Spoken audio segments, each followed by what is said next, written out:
dialed is not in service at this time. All aboard! Are we live?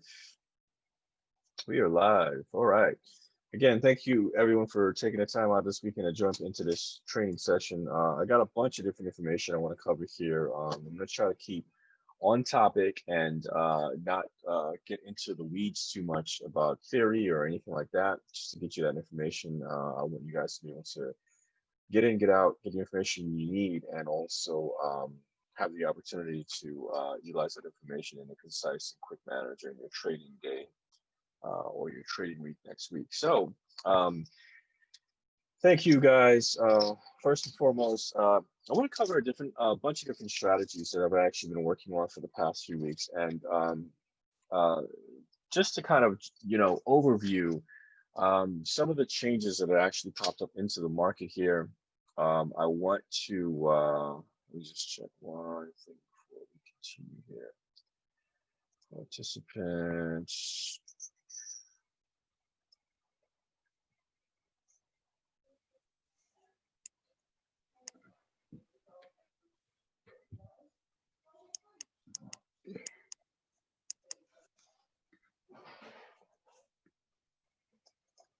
Okay, so we got a bunch of different people that just jumped in here. That's great.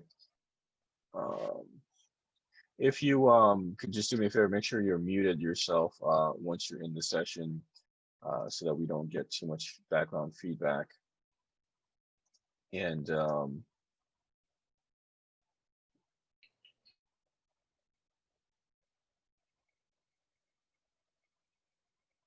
okay. All right, cool. So welcome to 2021. This is the first training session of 2021. So I wanted to just kind of, congratulate you guys for a great year last year. Whatever your gains, losses were, we're gonna wipe that slate clean. We're gonna start the year new and fresh with this trading year coming up here. So we have a couple of very, very exciting and cool strategies to actually try out for you guys. And before I wanted to tell you guys, hey, just go and try it, I wanted to show you guys so you understand the strategies and the concepts that we're actually going to be trading these strategies with. Well, what's a strategy? A strategy is something that you put together, different aspects, different capacities of the strategy. You want to make sure that the strategy is going to work for you, not against you, right? You want to be able to be successful in the market. You don't want to lose money on this market, or what I consider, or what I call feeding the fish. You don't want to feed the fish, right? You want to be able to catch all the fish, right? We have a couple of cool strategies. One of the strategies I want to go into is you guys are used to going long on contracts, option contracts. And I think that 2021 is going to be probably the perfect year for you guys to get into shorting contracts.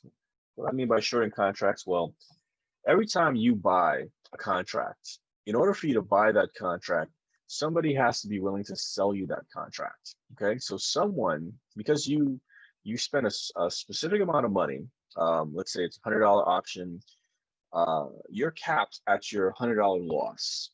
However, someone else is taking a unlimited position of risk by selling you that contract. And typically, because most of the money in the markets, or most of the underlying stocks, are held by financial institutions, they're the ones that actually kind of pull the strings in the market for the most part.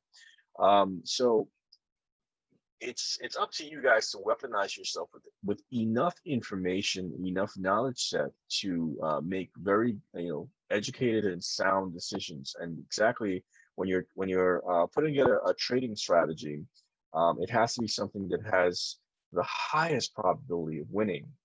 Now, when you go long on a contract, when you buy a contract that has a defined expiration, right? There is an inherent mechanism, or the mechanics of the option itself is that it loses money every single day. Well, that kind of sucks, because if you want to make money in the market, you don't want to get yourself into a position that's continually going to keep losing money unless it plays in your favor, right? That's just the nature of options. Well, who gets that money? People that get that money are the individuals, the financial institutions, and the clever ones in the clever enough people that can kind of sell these positions because they know that the probability of these positions going into the money are far or very unlikely, if you will, right? So what do I mean by unlikely? Well, um, using the Greeks, right? In one specific Greek called delta, um, deltas are actually a great way of determining uh, how likely is something is to go into the money. A delta, for example, I always like to use the 100 division rule, or like the 90-10 rule, for example, right? The 90-10 rule for options and deltas, right? The 90-10 rule means that if the delta is 10, then the option has less than a 90% chance of going into the money, right? 90-10. If the delta is 20, then that means that the option has a less than 80% chance of going into the money. And how do these formulas actually work themselves out, right? Well, the option formulas, right, how they're actually designed is they're actually based off of previous price performance on any underlying stock. An example, when you have an underlying stock like Apple that has a tremendous amount of shares float. Shares float basically means how many tickets there are or how many shares there are to be purchased at any given point in time. Public shares, not private shares, right? There's two sets of shares that any underlying company has uh, available to sell. Private shares typically are reserved for the company's internals, right? But then there's the public shares, and those are the ones that actually you can buy and trade on any given day. Now, if there's less float for any particular stock, that amount of float is going to, if those shares are bought up, like if there's an underlying stock that has a share price of $10 a share, but they have 50 million float. Well, essentially, they have 50 million shares that can be taken out of the pool. And the more shares that get ripped out of the pool or bought, right, the demand actually starts going up, right? These are the underlying mechanics of the price of an underlying stock and how that works. The more shares are bought, the more demand there is for that stock, and thus the price starts going up, right? So um, when it comes down to it, a company that has a higher share float, and when we talk about higher share float, we mean companies like Apple. Apple is probably one of the highest share floats out there for one of the most popular types of stocks that is traded on a day-to-day basis. Apple is typically always on the top 10 list of highest volume traded stocks on any given week. If you look at the volume records. So, but the share float of something like Apple is close to something like, I think, 16 or 17 billion shares float, and that's a lot of float. So it will take a decent amount of money to take those shares out of the pool, because you have to buy each individual share at a specific price point. I think what was Apple currently at? Apple's currently at $132 a share. So $132 a share times 17 billion, that's a lot of money it's going to take to move that underlying price up. Um, in contrast to that, some of the biotechnical companies or biotech companies that have far less shares float, like some of them have, like, I don't know, 50 million shares float. Well, that's very tiny amount of float, and the amount of money that it'll take to actually push that underlying price up is far less in comparison to a stock like or an underlying company like Apple, for example. You need far much more money to move it, right? So typically, when the share float is low, right, the probability for that actual price to go up and down is very high. So that's the volatility rating for that particular stock. A company like Apple that actually has so much float has a lower volatility index, right? So especially when they just did their split recently, they split their shares, and now also when they split the whatever existing shares that were bought, they also split the float, which thus makes it harder and harder for that underlying price to move up and down. Apple has never moved or has not been moving like it did before the split. And that's just by the very nature of the fact that there's just that much more shares to be purchased now, that much more shares in the shares float for people to buy, to take out of the float, for the price to move up and down. Okay, so I just wanted to make sure you guys understood those parts, those basic fundamentals of how price action actually occurs in an underlying stock. And with options, options depend largely on price action, right? So this is this kind of segues into how much the premium for a particular option is, right? So if a stock is more likely to move, something like Tesla right now, okay? And even before the split, Tesla, a stock with very, very little float, had a very high likelihood of moving. So when you're buying an option for the premium for that option, right, is going to be much higher because the likelihood for that option to pay you money is much higher versus a stock like GE or Pfizer that has tons and tons and tons of float. Growth stocks, growth companies that really don't move up and down too much because, well, for one, they have tons and tons of share float, and nobody really buys excessive amounts of the shares in as much as they do some of the stocks like Apple, for example. So for the most part, you're going to pay a premium, right? You're going to pay more money for options that basically have the potential to pay you more, right? You're going to pay more for Amazon options. You're going to pay more for Tesla options because they're more volatile.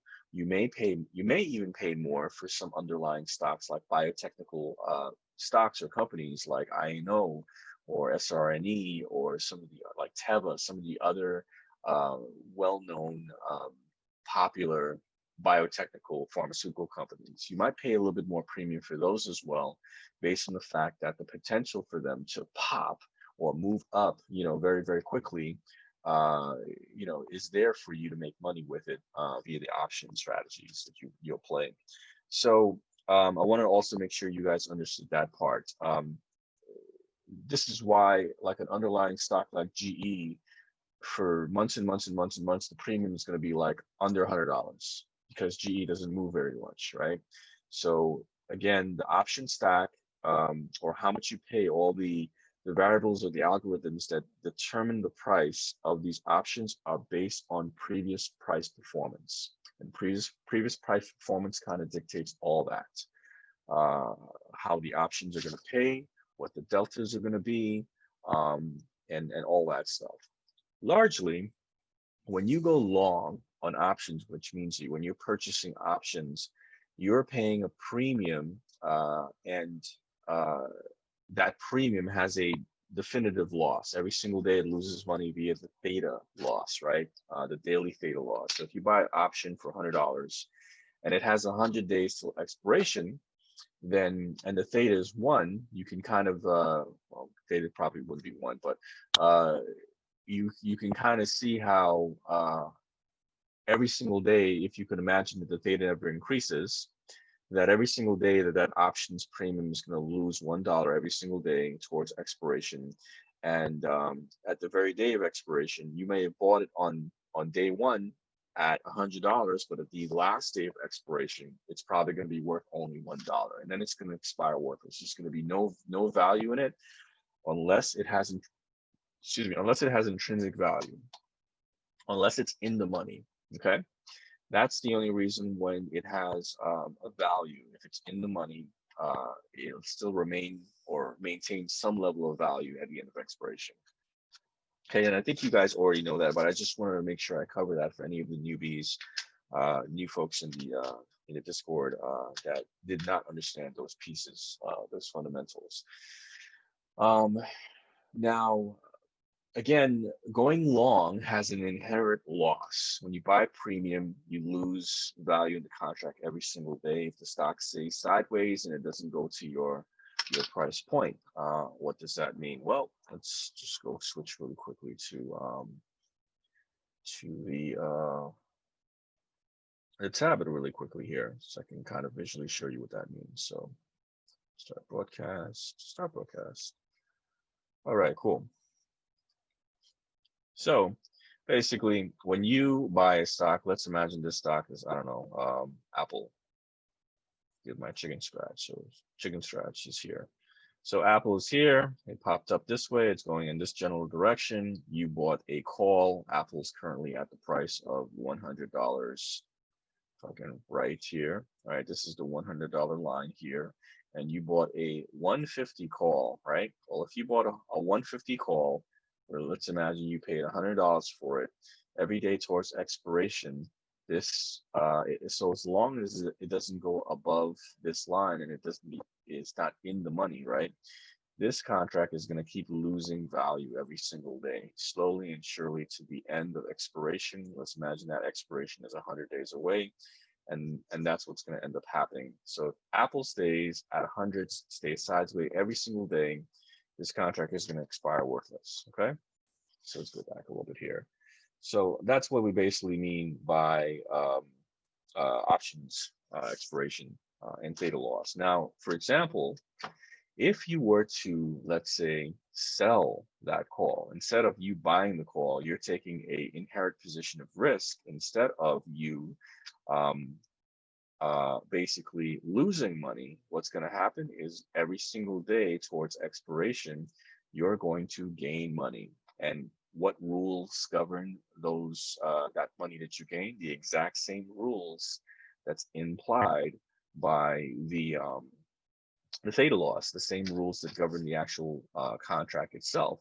So if you take a position of risk, an unlimited position of risk by selling an option, a call, or by selling a put, right? If you think it's never going to go below this, right? This range or that range. It's kind of like a condor. If you guys have ever heard of selling an iron condor, you want to make sure that the underlying price stays between these 2 points here, here, and here. And if it never goes between these 2 points, right, you typically have the call that expires worthless in your favor because you're selling it, and the put expiring worthless in your favor because you are selling that put, right? Now, the problem with this strategy is that if you're just selling a call and if you're just selling a put, and one day, all of a sudden, some great news catalyst comes out, and Apple starts taking, starts shooting up towards your call. Now you have a problem. Now you've taken an unlimited risk of loss, and this call that you sold is going to start losing you money. So, or the other way, rather, is if it tanks down and goes into the put direction, put category, and the put becomes in the money, which means that, let's say you sold Apple, this is $100 here, right? This is let's imagine this is the 85 put. Let's imagine this is the 125 call, right? So all of a sudden, Apple either went down here or it went up here, and now your contract is in the money. Well, here's the problem with that. The problem with that is that you're going to lose a lot of money because you take an unlimited risk of selling that position, and whoever bought that contract from you is going, woohoo, I'm rich, right? So you got to figure out now how you're going to protect yourself from this kind of a situation. So how do you protect yourself from this kind of a situation? Well, it's simple. Use some of the theta strategies. One of those theta strategies is, in this case, buying 100 shares of the underlying stock, right? So what does buying 100 shares of underlying stock do for you? Well, if you own 100 shares of underlying stock, right, and then you sell a call at a higher strike, something that's improbable, the 100 shares of that stock become what's called your insurance policy, right? So, and this specific strategy is called selling covered calls, okay? Selling covered calls by far has to be one of the most eloquent strategies to make continual income on this market. right? Because what you're actually doing is you're buying shares of the underlying company to be able to use those shares as not just collateral, not just insurance, but it's going to protect you on what's considered upside losses, right? So if there is a situation where um, the underlying stock shoots up, over into the price, what one or two things are going to happen. Number one, this call that you sold, let's imagine it's, I don't know, 125 strike. I keep changing the price all the time. Let's imagine that this 125, I can't write it all on this angle here.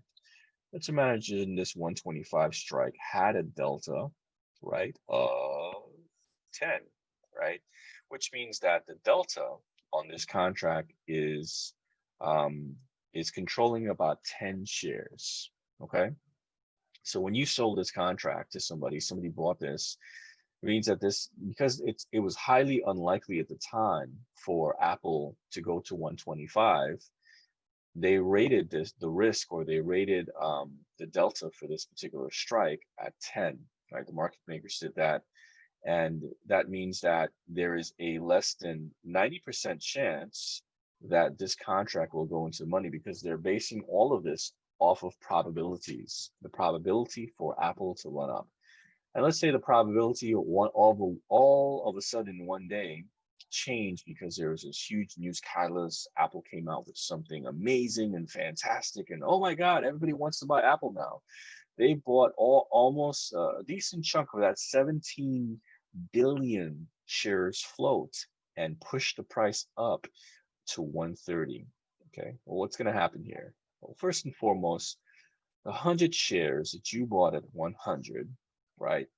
The value of those 100 shares is $10,000, right? And that you get that by multiplying 100 times 100, right?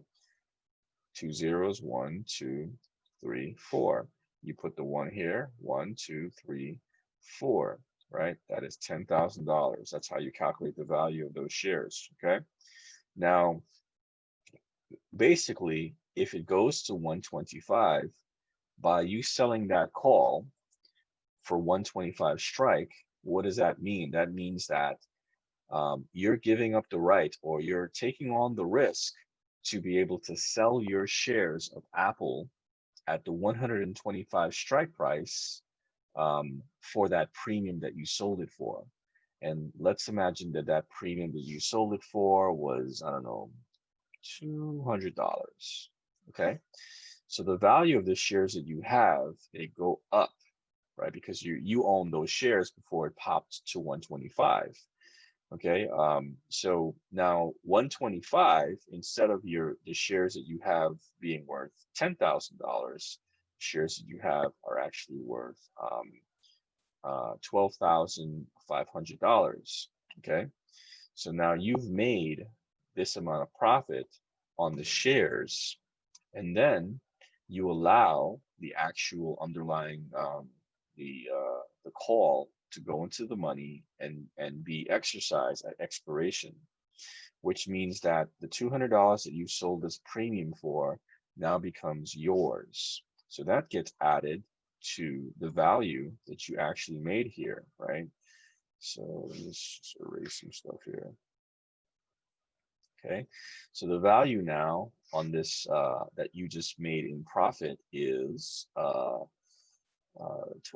5, 6, 7, 12,000,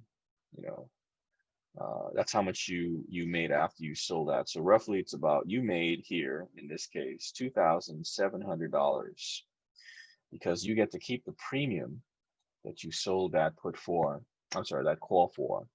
And your initial investment of $10,000 increased in value, and it went up to initially $12,500. So you're cash positive $2,700, based on the fact that now they're taking your shares at 125. Even if it goes higher, right? Even if it goes to 130, right? They're taking your shares at 125, because that's what you do when you sell a call, especially selling a covered call. You own the shares. They're going to take your shares at 125. If by at expiration your the underlying price of the stock, Apple in this case, is above 125, your shares will be sold at 120 at 125. Okay, but you get that money. So that's what the selling covered call strategy is. And it's actually a very, very simple and hopefully a simple to understand the way I'm explaining it strategy here, because it's kind of a win-win situation. The way that you're thinking about the shares is that you're thinking that the shares, you don't concern yourself with whether or not the shares go up or down, especially when you're buying these shares from, or you're buying shares of a stock from a good growth company, something like Apple. If you have $10,000 to invest in Apple at the 100 strike price, or even wherever it is right now, 138, 13,000, uh, $13,200 right now, you can buy 100 shares of Apple. And being that Apple is one of the most traded stocks on the market, popular stocks, it has a option stack that's very liquid. And what do I mean by liquid? Well, when I say an option stack that's liquid, let's see here, lock in here. When I say an option stack that's liquid, I mean an option stack that has volume and open interest. Let me organize this a little bit better here. Open interest should be next to volume.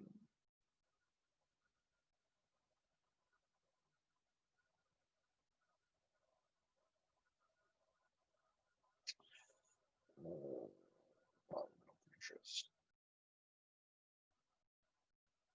Sorry about that.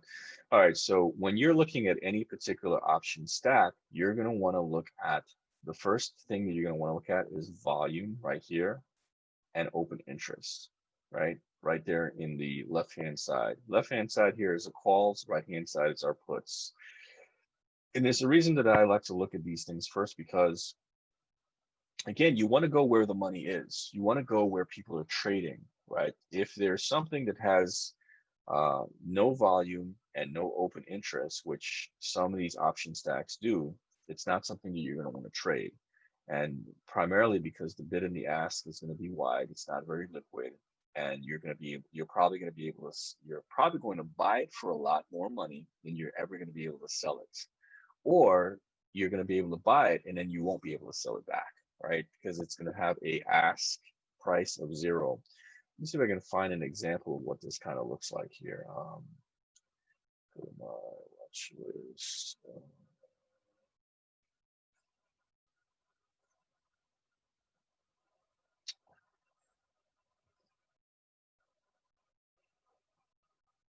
Where the heck? I'm not used to doing this on the iPad here. Charts. Whatever.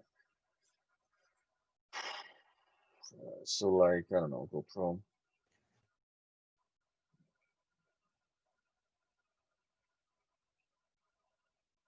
What the heck? All right, maybe this way.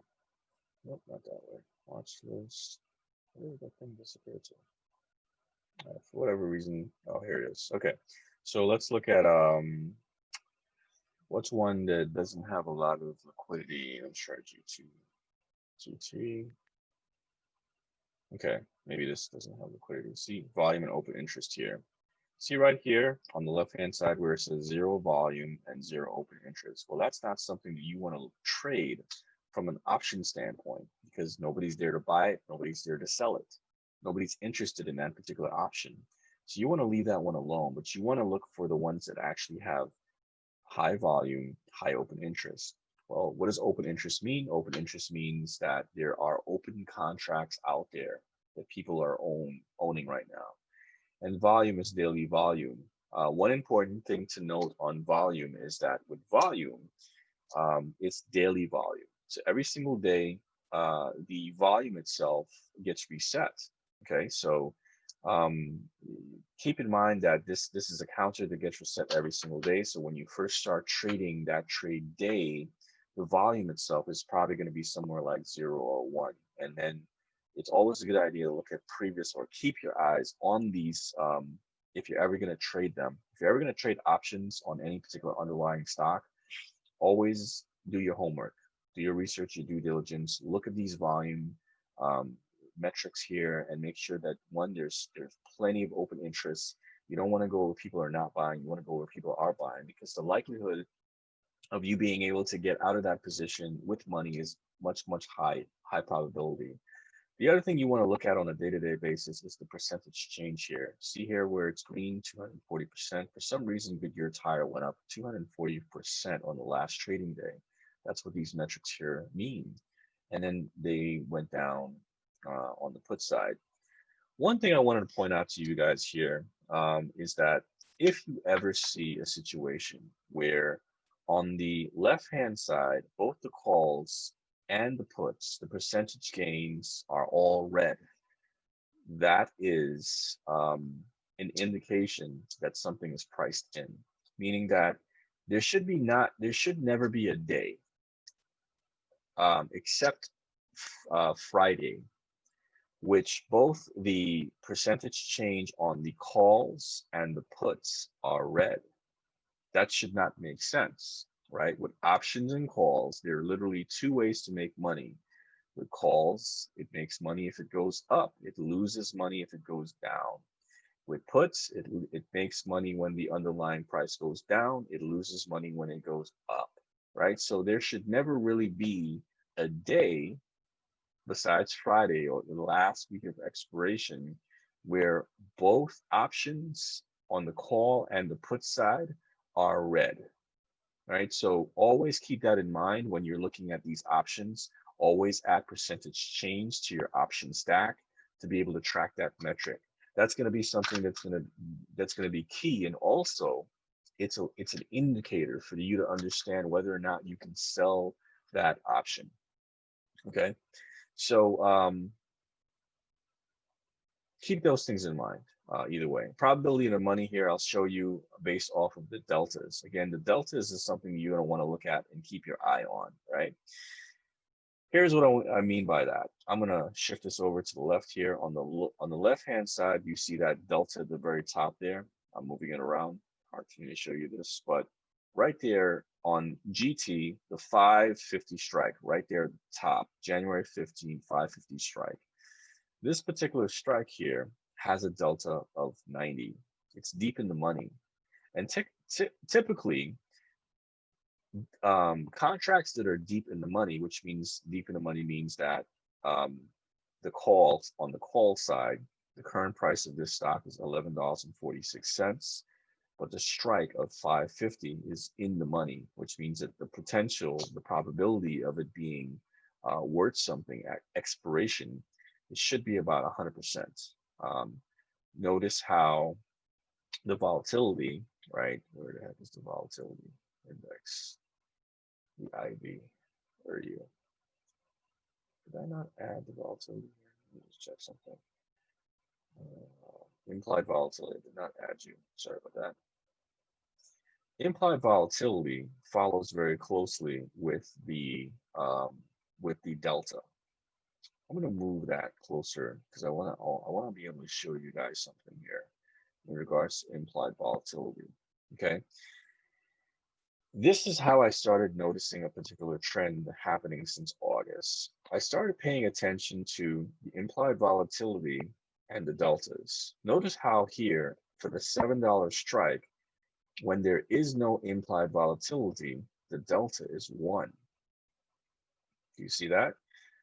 What does delta of 1 mean? It means that when you're buying that particular option, you're controlling 100 shares of stock for every dollar movement it goes up or down, right? So if it loses, if the underlying price of the stock loses $1, then you're going to lose about $100 in the premium for that particular option.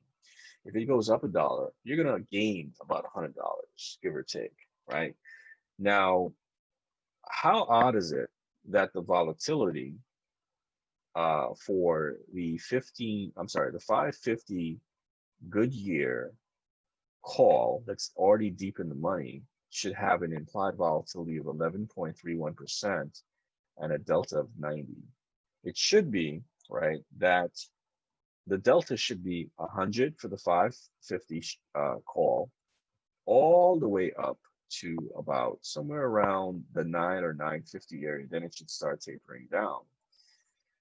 This is when I started noticing the market makers playing unfair. They're not playing by the rules that they're supposed to be.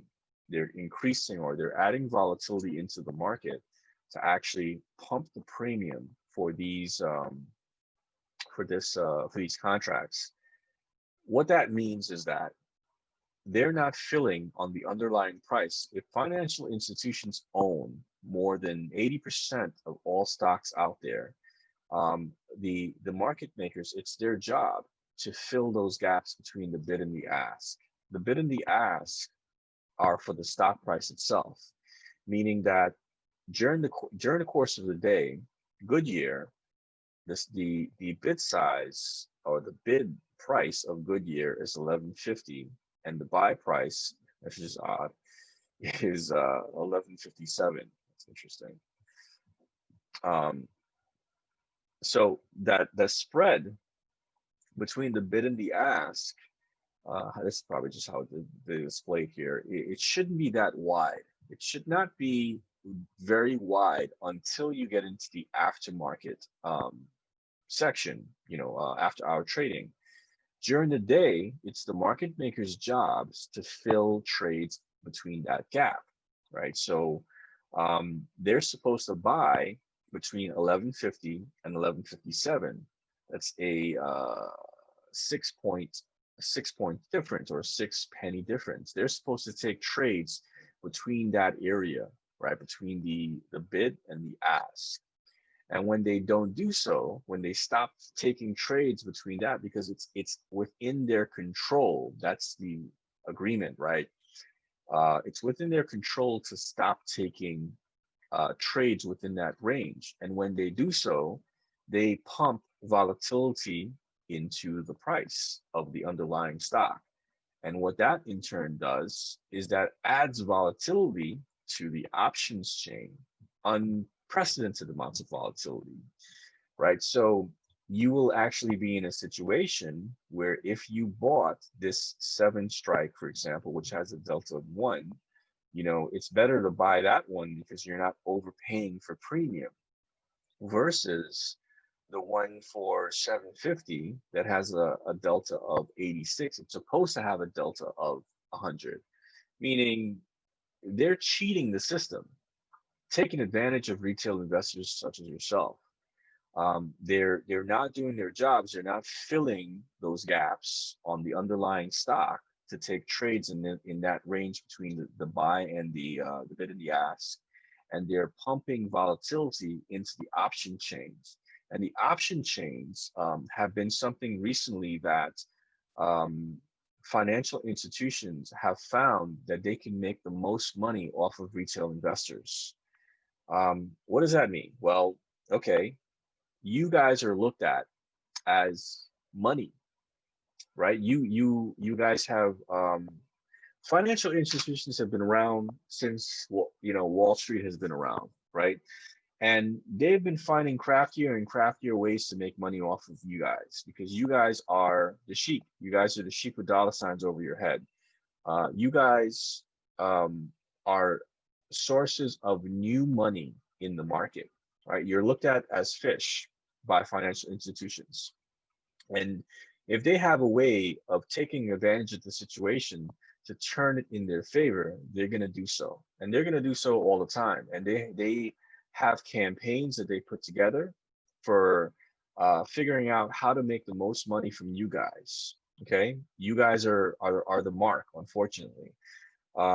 So they do this kind of stuff all the time. When there's an event like a NIO day or Tesla battery day or an Apple keynote or something like that, they figure out how to start pumping volatility into that underlying stock.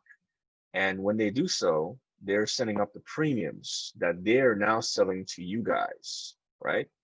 They buy the stock, right? They buy tons and tons and tons of the stock. They now turn around and start selling you the premium for the options, the calls, because if people are being they're thinking that, oh, Apple's going to go up, Niners going to go up, it's going to be crazy. Oh, there's an earnings event. Oh man, CRM is going to go exploding up. Then they start buying up all this stock for a long period of time, setting the price of the underlying up. They own those stocks. Then they start selling premium against it, right?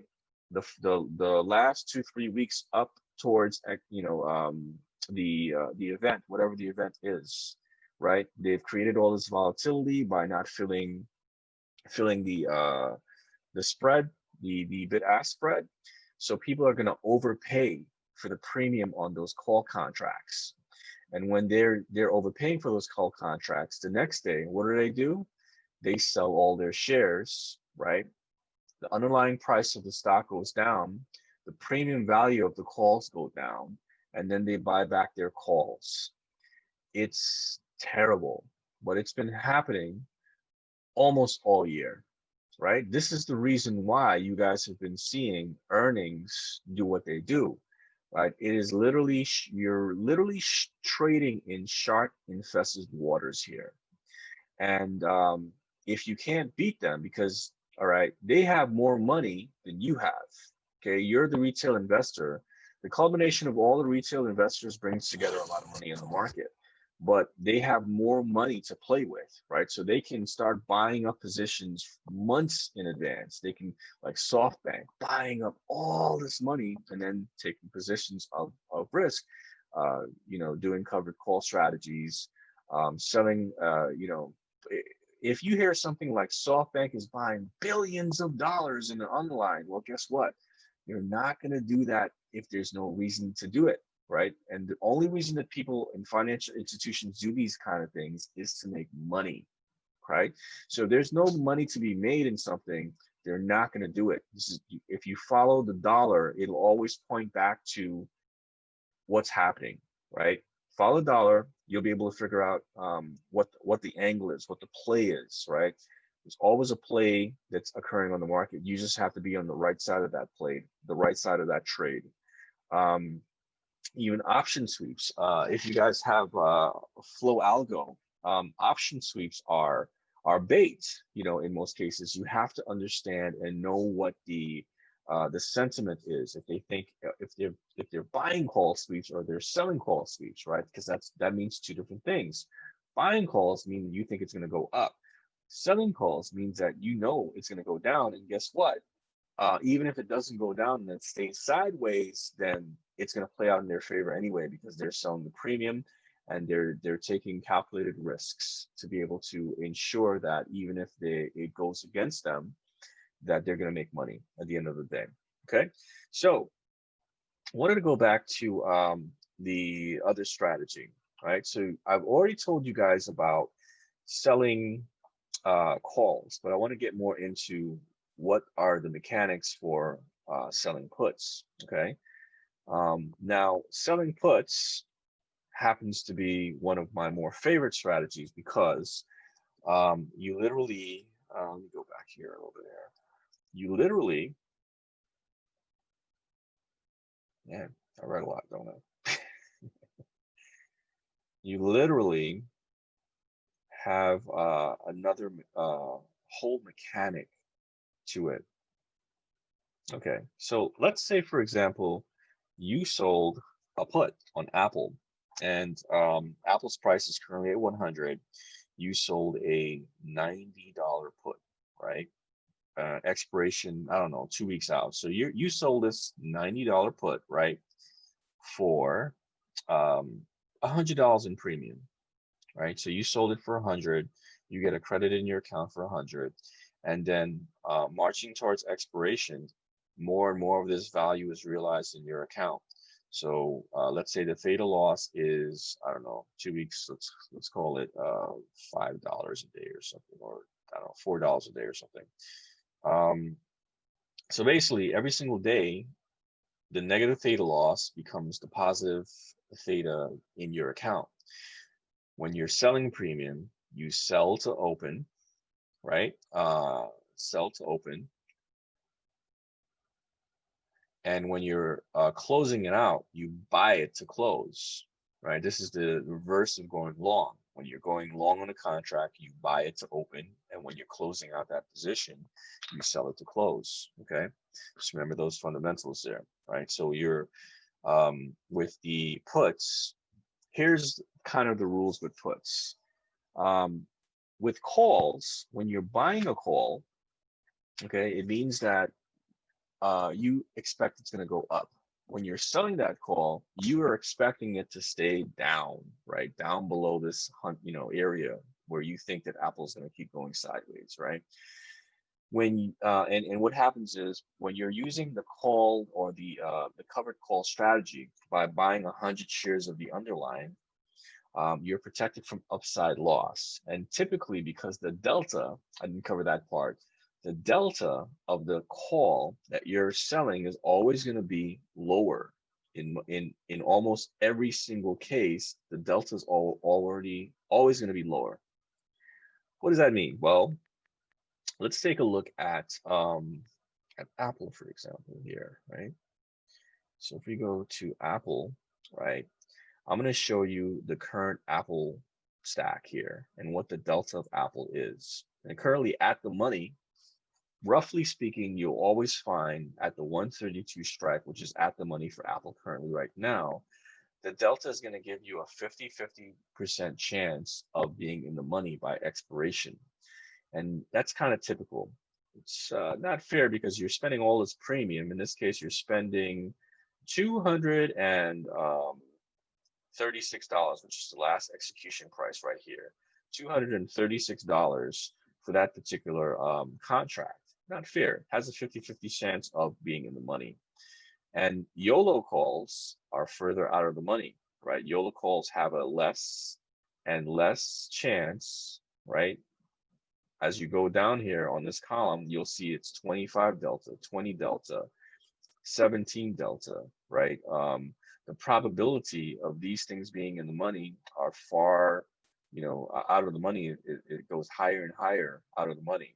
But the probability of being in the money as you go up, right, on this column here, is higher and higher as you get closer to the money. All these values change, right? As the price goes up and down, these values change. So if the underlying price of Apple goes up towards, let's say if you sold at 139 or 140, these deltas start creeping up. They go from 10 to 13 to 17 to 20 to 25 to 30 to 36 and so on and so forth. Now, when you buy 100 shares of stock on any underlying, the delta is 100, which means that for every dollar movement that the stock goes up, right, you're going to get roughly $100 for that. That's 100 delta, right? So again, using the example of Apple, well, let's just use an example, smaller number so you understand this. If you buy 100 shares of a stock and the price of that stock is $1, right? Then when it goes from $1, 100 shares, price is $1 per share, right? So you spent $100 in total for those shares. If the price goes up from $1 to $2 per share, right, the shares will be equal to 200. So the delta, right, the delta equals 100, because the dollar or the value that you made going from $1 per share to $2 a share is 100, right? Now with selling covered calls, the delta further away from the money is always going to be lower, right? The delta is never going to be as high as $1. So that means that if you're going to lose money on any of these calls, let's say the 144 call here on Apple, which is a 5 delta, the 5 delta is only going to make money. It's going to make $5 for that $1 increment from 44 to 43, and then $6 per share for that increment from 144 to 142, and $7 from 142 to 141, and it's going to keep tapering its way up, but it's never going to make more than 1/100 dollars per dollar movement. So if you sold this option, this call to someone, it's never going to ever make more between the shares, wherever you bought those shares from, like the money at 132, it's never going to make more than 100, right? Once it starts getting deeper in the money, right? You can see here, as we start going deeper in the money, 122s, they get close to 87. And then the further you go into the money, the higher the deltas go. So technically speaking, by buying 100 shares of the stock, you have unlimited upside protection. Unlimited upside protection because you're selling 100 shares. I'm sorry, you're selling one contract which controls 100 shares, but you already own 100 shares, which has a 100 delta. Okay, so the value of your shares will always be more than when you're selling any covered call at any given point in time. Even if Apple runs to 1,000, the amount of money that you're going to make between whatever you sold that strike at on the call side is going to be so much more than anything that you would ever have to pay anyone that you sold that call to. Okay, hope you guys understood that, meaning that you have much more upside protection by buying 100 shares. That's why the call coverage strategy is so potent. Now, let's imagine for a second that you wanted to start selling puts. Okay, well, the mechanics of a call is that when you're selling it, is that you're giving up the right to own your 100 shares at that strike price that you sold at. And between the time that you sold that call and expiration, if it never goes into that price range, you will assume all the premium, meaning you get to keep all that money that you sold that call for. If you're selling puts, it's different because now you're selling the rights, or you're agreeing to buy 100 shares of stock at a low price point, that low particular strike that you sold that put on. For example, if you wanted to ever own Apple, but you don't necessarily want to pay, $132 a share. Let's say if you're like, yeah, I don't really want to pay that. I think it's a little too high. I feel more comfortable paying $100 a share for Apple. Well, you could sell $100 put for Apple, right? And then you secure that put with cash, right? So how would you secure that with cash? Well, it's just simple math, right? Basically, if you're selling a put, right, there's a formula that you actually kind of have to use to understand how much risk you're thinking about here. So let's imagine on Apple. Let's imagine on Apple, you sell $100 put, and you're gonna get with Apple, I don't know, $200 premium, right? $200 cash for the risk to purchase Apple. If it ever goes down to $100 at the $100 strike, you're gonna purchase it at the $100 strike level. And for that risk, they're giving you $200. Now, if that put expires worthless, you get to keep all of the $200 that goes in your pocket. So if Apple never, ever, ever, ever goes down to $200 between the time that you sold that put and the date that it expires, you get to keep that $200. Now, let's imagine you sell this put for a year. That's a long time.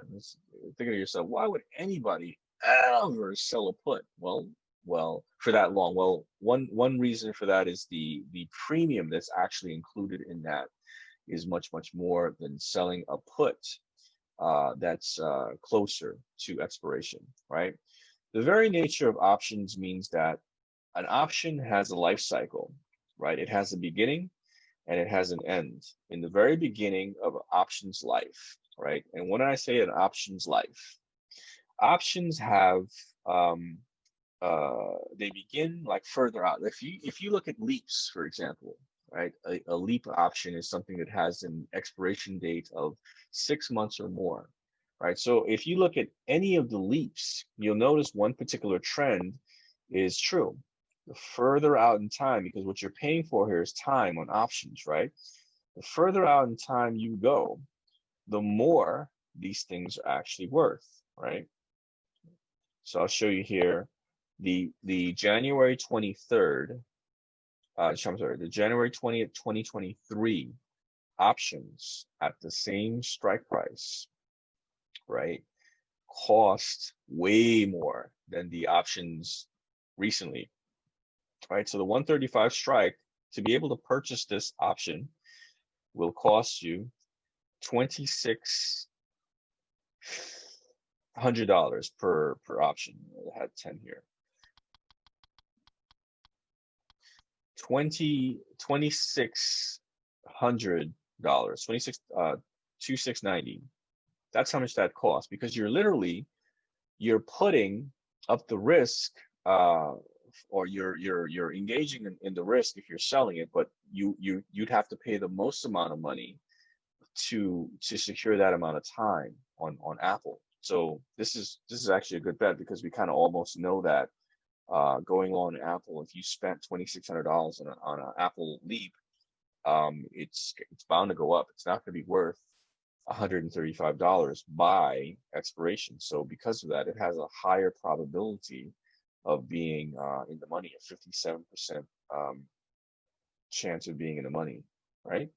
So, but then when you go to a recent option, right, you'll see that the price for this option is, for one option rather, is $239. You can see the price difference, right? So going back to it, why in the world would somebody sell a call or a put for that much? Well, particularly a put for that much time. Well, because there's more premium in the option contract. And because there's more premium in the option contract, you're kind of putting yourself in a position where you're the bank, right? You guys remember when you guys went to the bank? I'm sure you guys have bank accounts. When you guys walk into the bank, what do they tell you? They tell you, hey, we see you guys have a decent amount of money here. We have all these products for you to invest your money in the market, so on and so forth. Why? Because banks are for profit. Banks are not non-for-profit organizations. Banks are there to make money. The same way that financial institutes look at you guys. The banks actually look at you guys as money as well, right? You guys have investment potential. You guys have money, and the banks want to use your money to make themselves more money. But you got to be willing to say, hey, all right, take this money.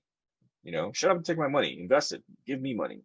But what they ended up doing is they actually end up giving you a very, very small percentage of that money. What do they typically like to do? Well, one of their investment strategies is called a CD, right? A CD account. You give them a certain amount of money, right? I don't know, 10,000, 20,000, whatever it is. And they say, well, you give us this money, you can't touch it or use it for 6 months, a year. The longer you give us this money to use or to invest for you, the more potential money you can get. What does that sound like to you? Does that sound like kind of similar to options? Well, that's exactly what they do.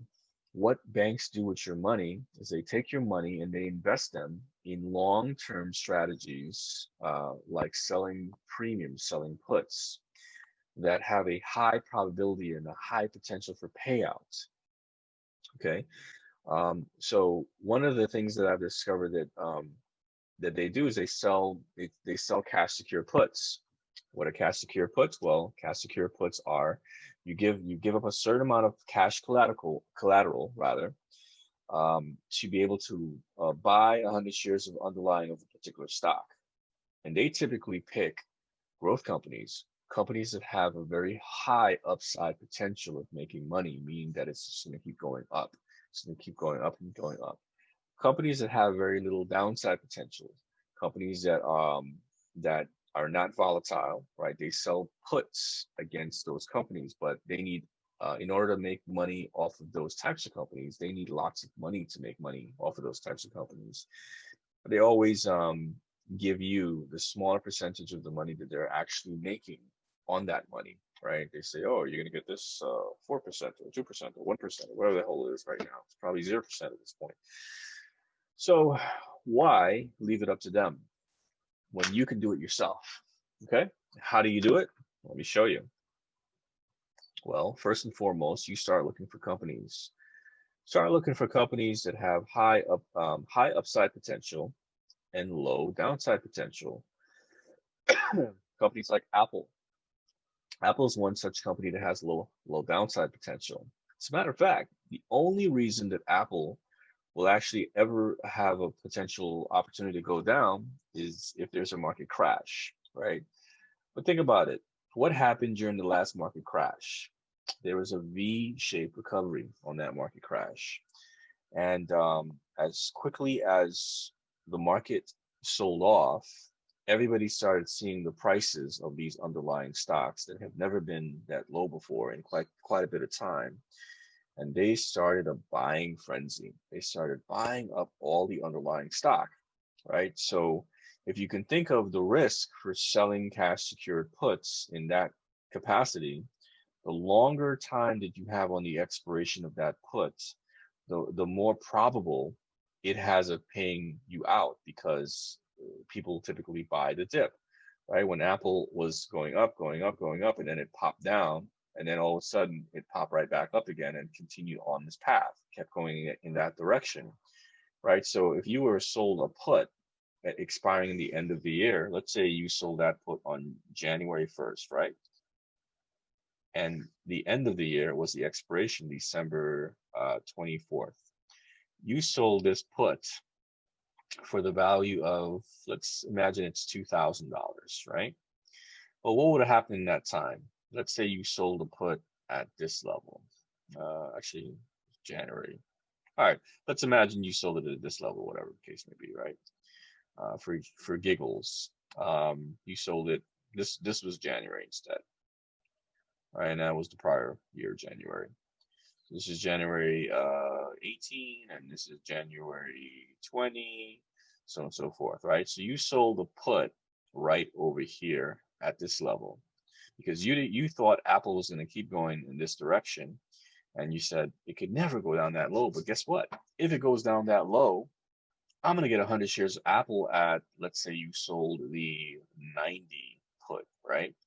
At this level. This is the 90 price level right here.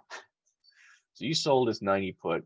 All of a sudden, you put up for the 90 put, you put up how much money for the 90 put? You put up 9K in cash. Not right now, baby. You put up 9K in cash to be able to buy 100 shares of the stock at $90 a share. Okay. So your expiration is December 29th or what have you, right? Last week of December. Well, you had a 1-year expiration for $2,000, and you put up $9,000 that gets locked out of your account from your buying power that you can't use from the beginning to the end. Every single day, the contract has a guaranteed theta loss of $2. I'm sorry, not $20, of $2. It has a guaranteed theta loss of $2. And then that theta starts curving up, right, towards expiration. Every single day, the theta starts increasing slowly and slowly and slowly. And this is the very nature of contracts, right? They lose the most value at the very end of the contract's life cycle, right? So what does this look like in your account? Well, initially, in your account, it looked like this. Well, not that chicken scratch stuff, but erase this.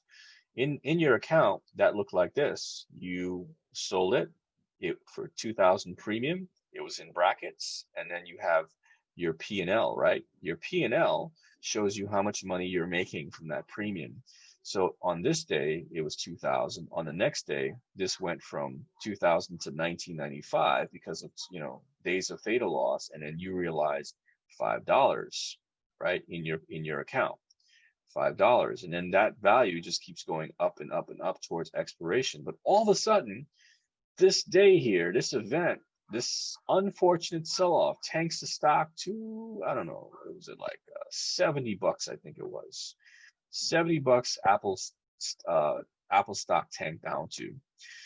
Well, all of a sudden, all those gains go away, right? And the delta, let's say now all of a sudden, instead of you being up in money, you're down, I don't know, let's say you're down 2K, you're down negative $2,000, right? But guess what?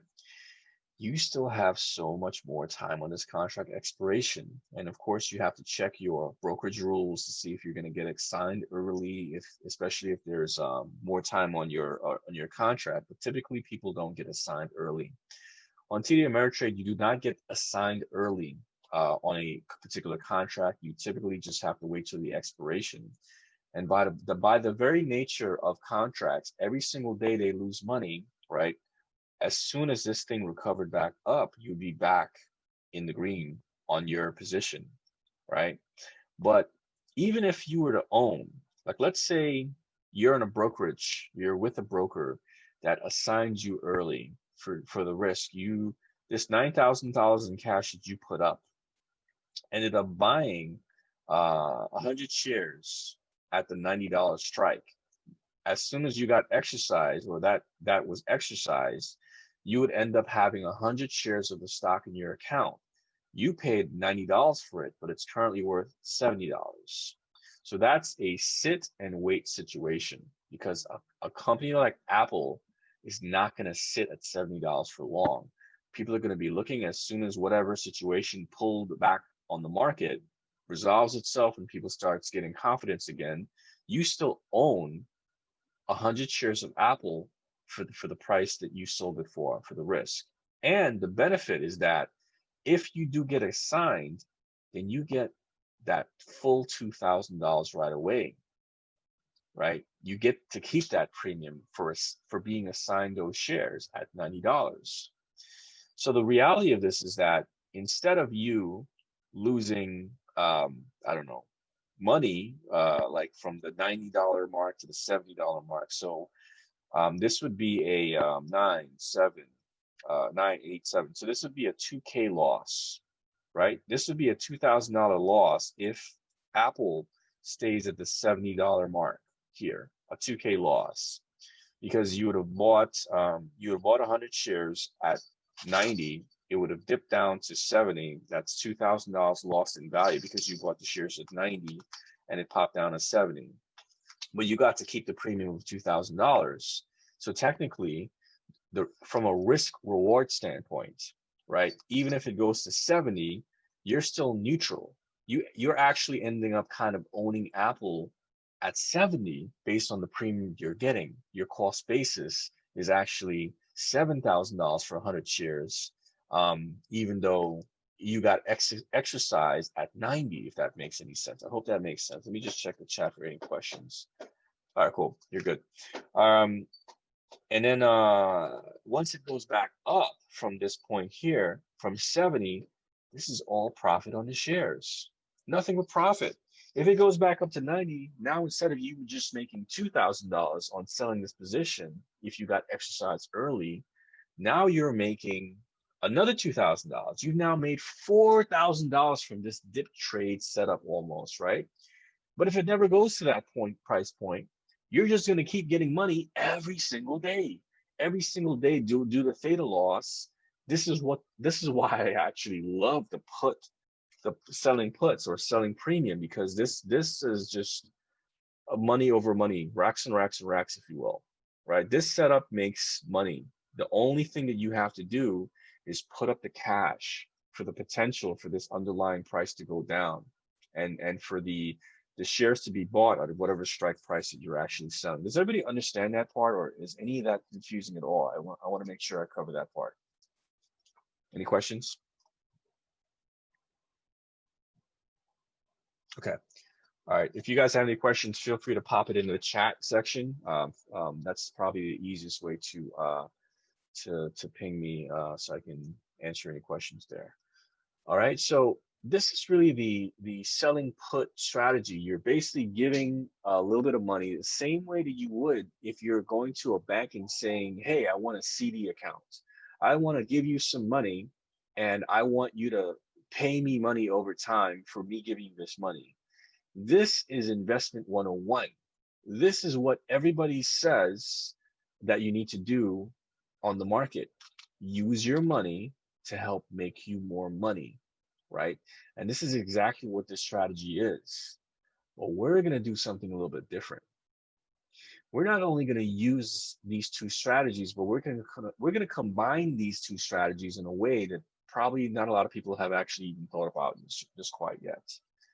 And I like to call this strategy, I was calling this strategy the trike, because it's so there's another strategy called the wheel, where you kind of run this strategy up and down on the price chart, right? The wheel basically is that if the price is here, right, you have calls, you have puts on this side, right? You've got 10 strike here, you've got 11 strike here, and so on and so forth. And then you basically do cash secure puts, maybe at the $9 mark. You sell puts, right, until expiration. You get that premium until you get assigned, until the price of the stock goes down, and then you get assigned 100 shares. Then when you own the 100 shares at 9, you basically wait till it goes back up. You make some profit on selling those shares or selling those puts. When it goes back up, then you start selling cash secured puts. You start selling 50 calls. And this is the wheel strategy. The reason that they call it the wheel strategy is you're going up and you're going down, right? When you have the shares, you sell covered calls. When you have no shares, you sell puts. And to start, you actually start by selling cash secured puts. It's a rinse and repeat cycle. You just keep going round and round and round and round, and it just keeps paying you money over and over and over. And sometimes it can be slow, but guess what? It's guaranteed money. It's a way to make money in the market every single day. The more cash you have, the more cash secure puts you can you can sell. That's why that's called the wheel strategy. My strategy that I've come up with is actually a variation on a few different things that I've been playing with in the market the past few days. My strategy is something I like to call the Iron Condor. I'm sorry, the Iron Falcon, not the Iron Condor, the Iron Falcon.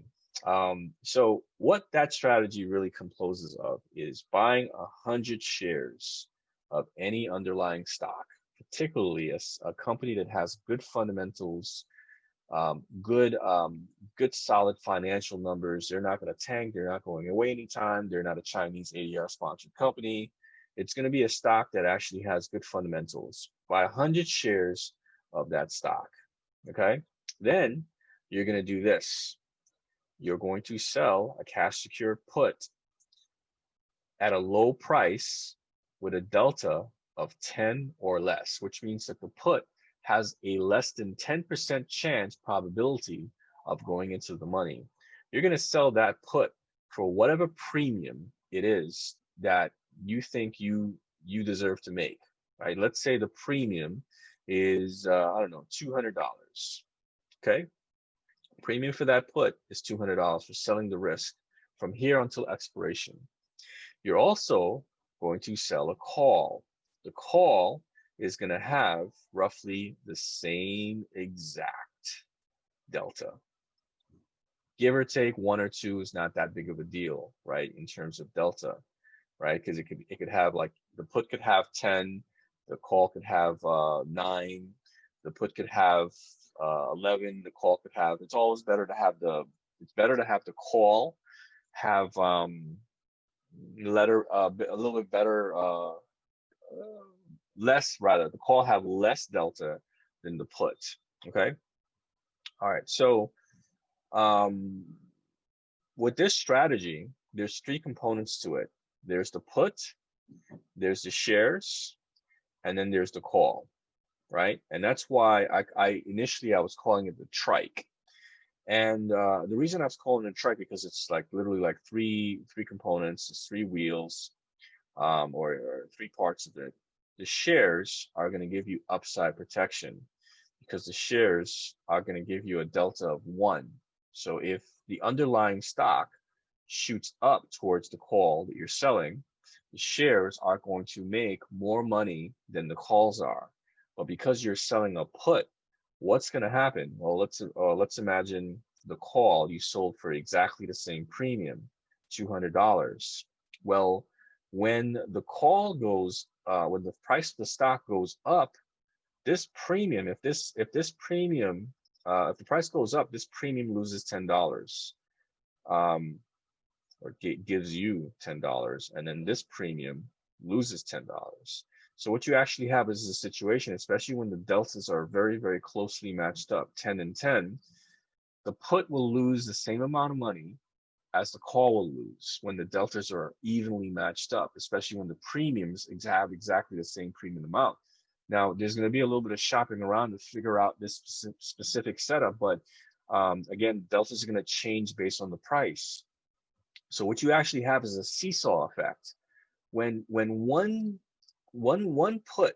put loses money, the call will give you money. When the call loses money, the put will give back that money.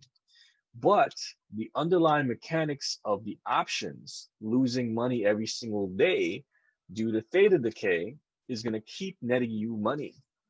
From the beginning of the time that you sold the call and the put on the same expiration cycle towards expiration, okay? This is what I used to call the trike, but this is what I'm now going to be calling the Iron Falcon. I haven't seen any other strategy like this before. I might stumble on, if everybody knows or anybody knows of a specific strategy like this, feel free to tell me. I've tried searching myself. I have not been able to find this particular strategy anywhere else. This trike strategy, I've been using this strategy for the past few weeks on a few different underlines, things like F-Cell, which are kind of lower risk because they're lower price, but they're still good companies. And you typically also don't want to do this on an underlying that actually has dividends for the most part, or you want to close out those positions right before dividends, so there's no dividend risk to you, if you will, okay? So this particular strategy, again, remember when we were talking about the life cycle of a contract. A contract has a life cycle. It begins with the highest price life cycle. When an option begins its life cycle, the premium is going to be the most, and every single day it's going to keep losing more and more value. And if you're buying that contract, that's money that you're losing, right? But if you're selling that contract, right, from your standpoint, the premium is going to keep paying you more and more money every single day towards expiration. And the longer that you sell that premium for, the longer you're going to keep making money. Because again, we can go right back to it. Go right back to Thinkorswim. You look at any of these options on this option chain, right? And the further out you look, the premium are always more, meaning that it's a guarantee. You're gonna sell premium further away, right? And they're gonna cost more money. This contract here costs $2,670 for the 135 strike on Apple. And the sooner you get, let's go to February 25th. The same strike is $700 February 20th. That's 2 months away, right? You go further out, it costs more. If you go closer to expiration, it costs less. The very nature of and the mechanics of options mean that selling premium, you're going to keep making money for the longer you actually keep selling premium, you're going to keep making that money due to theta loss. It's about time we stop losing money on this market. Wouldn't you guys agree?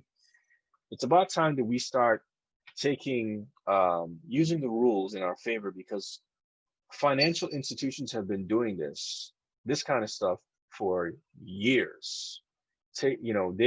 They're on the receiving end of all of this money. They set the rules. They have the ability to manipulate the price, and they're the ones that are actually making most of the money. And you literally have to change your mindset. Most people, most day traders, most people that buy money on the market, they are looking at this as a slot machine.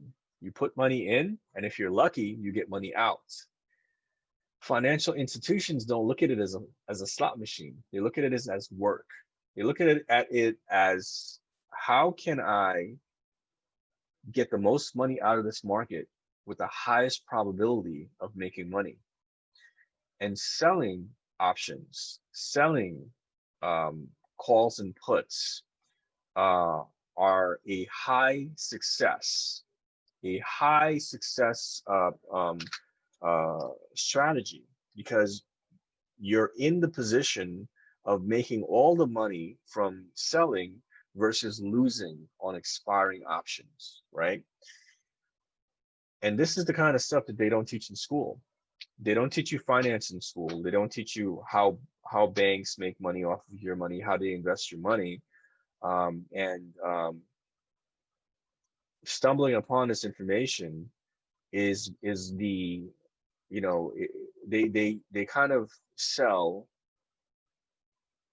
or they kind of advertise, most financial institutions, they advertise selling premium as something risky. Oh, it's so risky. It's so, you could lose everything. You could lose your life savings. Well, not really. If you're selling puts, you're literally just saying, hey, take this $10,000. All right, you can hold on to it as collateral. If the underlying goes down by expiration, in worst case scenario, you end up owning 100 shares of the underlying. If it's a good company, it's 100 shares that you're going to want to own anyway, right? And then you're gonna get paid to own that stock because you get the premium you sold it for. And so you're not losing money. You're literally just saying, hey, take this money in case shit happens, and then, you know, buy me 100 shares at this price. You're taking on the risk and the liability of being able to buy those shares at that specific price point, and you're going to get paid every single day for it. And let's say you're in that position and something is on the horizon, and you're up $1,000 on that premium that you sold, and you're like, yeah, you know what, this is kind of sketchy. During the business day, you can sell that contract. You can literally not sell it, but buy it back and keep that $1,000 at any point in time, which is a lot better than what the banks actually allow you for. They say to you, if you're buying a CD, oh yeah, if you close it out early, you're going to have penalties. Well, no, you're gonna be in charge of your own financial situation. Selling puts, you can close out those puts by buying them back at any point in time for a much lower price. You sell it for $2,000, 2-3 weeks later, it's worth $1,500. You can buy it back for $1,500. The net difference there being $500 profit, right? You can do that. You can set stops on them once you get deeper in the money. That's all very possible, preferably on some of the better, trading platforms like TD Ameritrade. Okay, so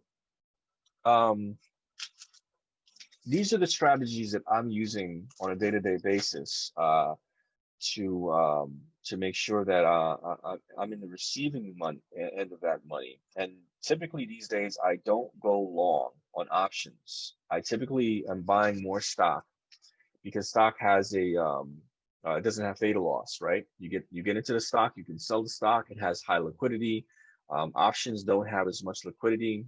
I'll only get into an option if something looks very, very interesting to me. So let me see here now on my list. So I have a basic checklist that I go through on my trading day every single day. Well, first, before I get there, does anybody have any questions on that strategy? Either selling covered calls, selling cash secured puts, the Tricycle Strategy, or the Iron Falcon? Well, I have a question regarding the Tricycle Strategy and both, when you buy and sell in both directions. Could you just re-explain that? Yeah, absolutely. So the Tricycle Strategy again. Let me just share here. It's on the iPad. Share screen. Start broadcasting. Okay. Tricycle Strategy. Three components to it. First component, buy 100 shares of the underlying stock. The shares are going to be your upside protection. Let me do a new chart here, or a new sketch. The shares are going to be your upside protection. So because you're selling, you're taking on an unlimited risk of loss if you're selling naked, right? But because you're selling a call, the call is going to have a delta of 0.50, which means that this call is going to control at the money, even if you're selling it at the money, this call is going to control 50 shares per dollar movement up. So if the underlying price goes up towards the call, you're going to lose $50 per dollar movement up towards that call, right? So, but you have a delta on the 100 shares of 100, so you're going to gain $100 per dollar movement up versus losing the 50 on the call. You're always going to be in a position where you're going to be making more money on the 100 shares than you're ever going to lose on the call. And then if the price goes up, you're basically gonna have your 100 shares taken away at whatever call you're selling at. So like, let's say if you bought this at $100 share, you spent $10,000 for this, right? 10K for these 100 shares, and it goes and you sold the 125 call, you're gonna make again $2,500 in total on the shares, but you'll lose probably less than half of that. But you're not even going to worry about losing money because you're looking to get assigned, you're looking to get your shares taken away from you. So when you get your shares taken away from you, whatever you sold this call for, you get to keep that premium. If you sold this call for $2,000, right, you're going to get to keep all of that $2,000 that goes into your account because you assume the risk, and whoever you sold that call to decided that they wanted that call to exercise, or they wanted to exercise the call. Most cases people don't exercise calls, but you'll get to keep that value. If that contract expires worthless, you sold it for 2,000. When it's worthless, it's worth $1, exactly $1. So technically it'll be worth like $1,999 when you close it out. That money goes into your account. Okay. Mark, so, Now, I lost you a little bit there. So sure. the strategy is basically you're buying 100 of the stock. In what situation would this be favorable? Like in terms of the price of the stock? You buy a stock at any price. It's a stock you want to get rid of. It's a stock you kind of want to hold on to. Sure. Even if you want to hold on to the stock, you can close out the position at a beneficial, because of the theta loss. But like, let's say Apple stays below 100. You bought 100 shares of Apple. It stays below, above 100, right? Like, you bought 100 shares of Apple at $100. You're selling a 125 call. This becomes favorable if Apple stays sideways. That's one way that this position or this strategy can stay profitable, right? Because you're selling the call. Let's say you sell the call for $2,000, and then it keeps marching towards expiration, but every single day it loses value. It never goes. Apple never goes above 125, and at expiration, the call expires worthless because it has no value. It's not in the money. So every single day you get more and more of this money, this $2,000 in your account that you've realized. Right, so that's one way that this can stay favorable. Even if it goes up into the money, you make money on the shares, right? You make money on the shares because of the rise from 100 to 125. You make $2,500. So that's money that goes into your account, and then you still get to keep the $2,000 premium, right? For whatever you sold that 125 call for. Right? Because then they take your shares at that strike price that you sold it for. The other option you have is, like, let's say you think that you're going to make more money by keeping your shares versus buying back the call, right? So like, let's say it goes into the money, and instead of you being up, I don't know, $1,000 on the call, you're down $800 on the call, right? But you know that Apple has high upside potential. It can end up at 155 next week. Well, you know that you're going to make so much more money by keeping the shares if you spent $800 to buy the call back before expiration, right? That would be one particular strategy that you could use as well when selling covered calls. If you want to be able to keep the shares, you just buy back the call at a slight loss, but a calculable loss, of course, right? The other thing you can do also is, if you notice that at any point in time during this strategy, this setup of this strategy, selling covered calls, that Apple has a high upside protection, or a high upside probability. Like, there's a news catalyst that came out that says, oh, Apple's coming out with a car. Car is going to be better than Tesla. And then the price starts moving rapidly towards it. You can buy another 100 shares of the underlying stock at any point in time, before or after aftermarket. And the double amount of money that you will be making on 200 shares versus whatever you would lose on a call or selling a call is going to be so much more profound, like profit-wise, that buying back a call, even if you're spending, let's say it popped up, instead of you making $2,500, you have 200 shares, because you know something has come up that would give you the ability to make more money if you bought another 100 shares. $5,000 is better than losing $800, right? If you bought another 100 shares, even if it happens after hours. That's the best part. The best part with using your shares to control or manage your risk when you're selling options, not a lot of people realize that you can do that. When you're selling calls, you can buy more shares after hours. Like, let's say, for example, in a situation where you're playing earnings and you're selling premium for earnings, right? So you don't think that Apple is going to go any much further up, but you sold, I don't know, a 10 strikes up above, a 10 delta call. And then all of a sudden, you did this, of course, before the market closed, right? Because you're thinking that Apple's going to stay sideways, or Apple's going to, tank, and then the next day you're gonna realize the maximum value of the premium for the contract that you sold. Well, during the earnings call, all of a sudden they come out with news about a car that they're gonna make.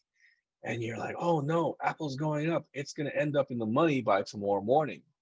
Well, after hours, you can buy how many ever other shares that you want for more upside protection. So you'll make more money after hours while this whole event is actually playing out. And then you can sell at any point in time at the top. Even if it pulls back before morning, you can sell it at the top before 8 o'clock in the evening. This is one potential strategy that you can use, rather than sitting there watching something happen outside of your control. You're feeling helpless. You're like, oh no, I sold calls. It's going up. I'm going to lose so much money by the morning. You don't have to sit there waiting. Buy shares for more upside protection. You're going to make more money on the shares. And similarly, if you're selling puts and it's a stock that you can short after hours, short 100 shares more, and then you'll make more money shorting it on the downside than you'll ever lose on the put, right? So that's the first part. Do you understand the call strategy part? Do you want to go into the put strategy, Vic? Sure. Yeah, I'm just trying to wrap my head around short and all that stuff. But yeah, Short, yeah. the Yeah, short strategy, is I selling. understand it, the covered call position, but this has got to be a stock that you do not mind getting rid of. You don't mind getting rid of, or you can run the wheel on, because, like, for example, let's say it's Apple. You want Apple, right? And you run this strategy and you get exercise one day selling calls. You're still going to make money, but now you're going to switch from selling calls to selling cash secured puts, because the amount of money that you would have made on that is far more than you'll be able to use. You'll actually have even more cash to be able to sell cash secure puts, sell more cash secure puts. And then you keep running that strategy until forever, until you get exercise. That's basically the core of the wheel strategy itself, right? So the puts is the same exact thing except on the bottom side where you're not using 100 shares, you're using cash, right? You're saying here's some cash, here's $10,000 to buy Apple at 100 per share. In case it goes down there, it ends up in the money by expiration. You're going to end up owning Apple at $100 a share. You can even exercise it early on in some brokerages, right? If it goes into the money, you can say, well, damn, but you might not want to do that. Depends on circumstances. So does that make sense, Vic? Yeah, that makes sense. Thanks. Okay. All right, cool. So yeah, I'll try to put together some more information to make this a little more concise. There's also like a lot of videos out there on YouTube and stuff like that that kind of explains the wheel strategy in detail from Theta Gang, and Theta is really, really good for putting that information out there. It's just really a very well-oiled machine for making money on this market every single day. Every single day I open up my account now, and it's more green and more green in my account. I'm like, oh, this is fantastic. And if it ever goes against you, you either make more money on the rise by the selling call strategy, or you make more money by owning the stock when it pulls back, right? So again, the trike, just to go over one more time, or the Iron Falcon, got to get used to that name. 3 components. First component, 100 shares. Second component, sell a call. Sell a call, delta of 0.10 or so, right? Similar premium, like let's say if the premium is $100, right? Similar premium to the one you're going to sell the put for, $100, right? This is a put. Delta of 10, right? 10 delta. And for the put, you're putting up cash to secure that put. So it's really like a multi-tiered, strategy. You got the 100 share for upside protection. You got cash for downside protection, right, on the put. And what's going to happen is these prices, these values, $100, it's going to seesaw back and forth. So one day you might open up your account and you might see your put lost $10, but you'll see your call gain $10. The next day, there's $5 state of loss that happened overnight. The next day, you're going to see your put gained or lost $15, but the next day you're going to see your call gain $15. So these are very much neutralizing themselves towards expiration, right? Towards expiration, they're going to keep both the calls and the puts are going to lose money, but because you're selling those options, they're going to lose money in your favor. On most brokerages, you have to have level 2, level 3, or tier 1 or tier 2, depending on what they're calling them, to be able to sell calls, to be able to write your own calls in your brokerage. So this needs to be enabled in order for you to do this, but they want you to have all this stuff. They want you to have money and equity and so on and so forth. You have to do some kind of a form. And in most cases, if you guys need help with understanding how you should fill out these forms, there's some videos that we can send you for your various platforms to get approved. Some platforms are a little bit trickier than others, but it's pretty straightforward to be able to get approved for tier 2 on, I think it's tier 2 on TD Ameritrade, and level 2 or level 3 or something like that on Robinhood, to be able to sell calls. So again, that's what the Iron Falcon strategy is. I've had very, very much success with it, and I hope if you guys have any questions on it, you can always reach out to me, and we'll figure out how to make sense of it. It's very new. I always recommend paper trading anything that I detail here for at least a few weeks to get the hang of it, to understand the mechanics of what it looks like on your platform. As you're trading it, you want to be able to know how it looks, how to execute the orders. If you have any questions on how to execute the orders, we're actually going to go over some of that right now when you're actually processing this. Let me just make sure my thing is up here. Okay, so let's talk about order execution here now. I'm going to start sharing my computer screen here with Thinkorswim.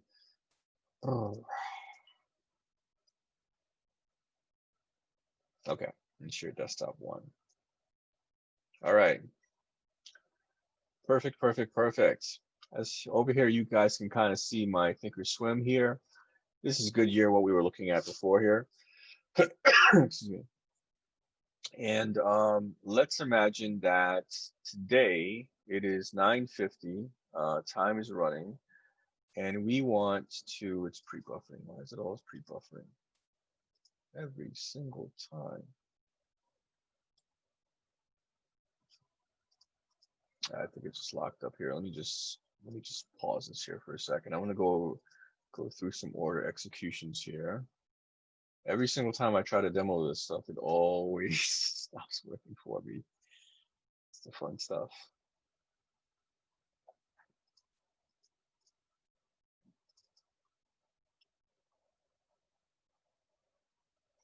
Okay.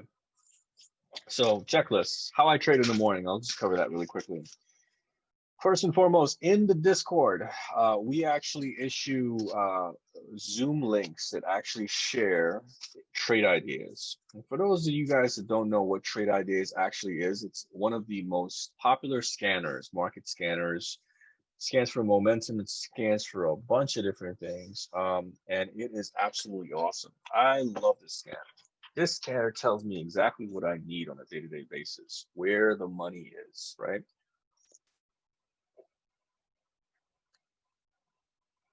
Where the money is. So you need to be able to figure out where the money is, because stocks don't move unless there's volume, right? Stocks don't move unless people are buying or selling them. And when there's a when there's an imbalance to that buying and selling, that's what's going to push an underlying price up or down, right? When there's more people buying, price is going to push up. When there's more people selling, price is going to come down. All right, it's pretty straightforward. Share this.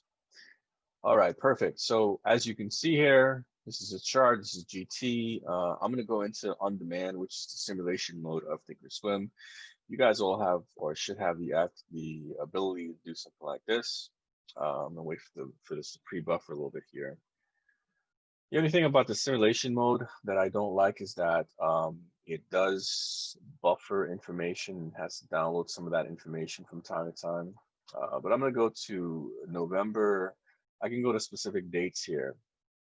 Like right now, November is the date that I'm gonna go to. November 2nd at 9:50 in the morning. Okay. So let's take a look at the option stack for one of these underlying stocks. I'm going to do this with, let me do this with a stock that is probably not going to move much here. So I'm looking at the option stack here for GT or Goodyear, and I'm going to not really look at the weeklies unless there's something that's bothering me about the premium here, but to execute this particular order here, the first thing that I'm going to want to do is I'm going to want to buy 100 shares of the underlying stock. Okay.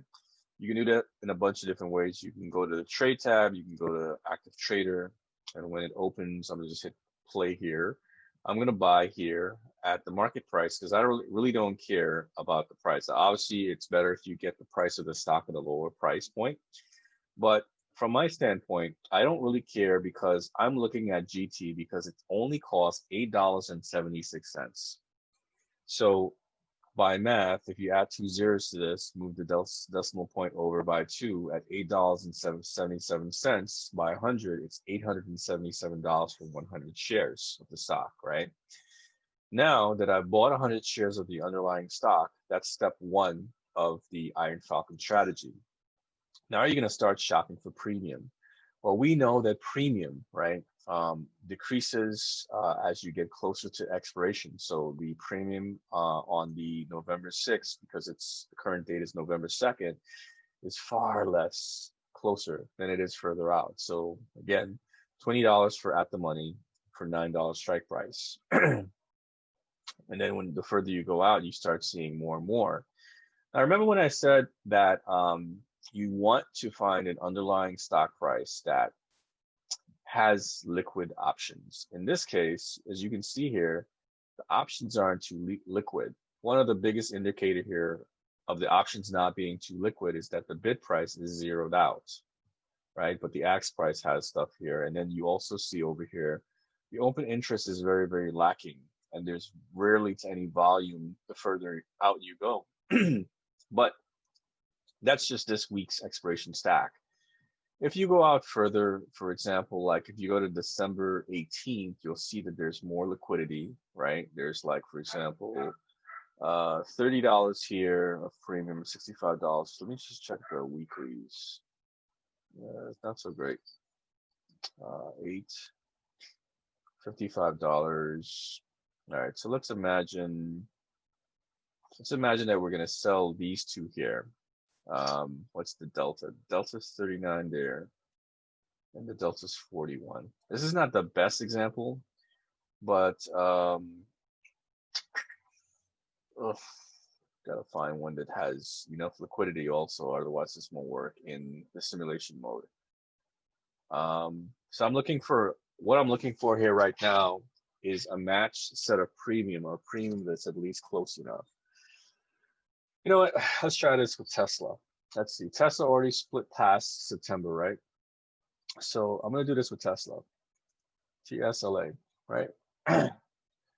So I'm looking at Tesla here, and I'm looking at the options here. Tesla is much higher traded, right? Come on, load. Okay, here's the premium for Tesla. We're going to sell premium for Tesla because Tesla is higher, much higher, highly traded rather.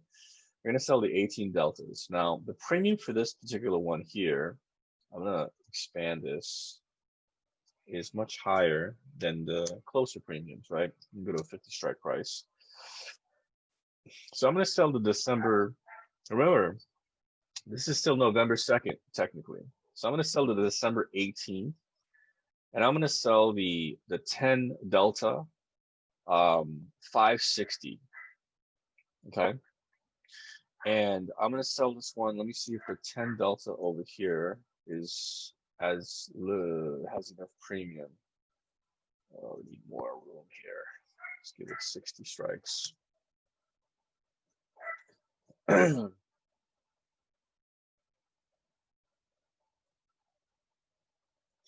So this one here is a delta of 16, has $1,000 of premium. Let's see, 16.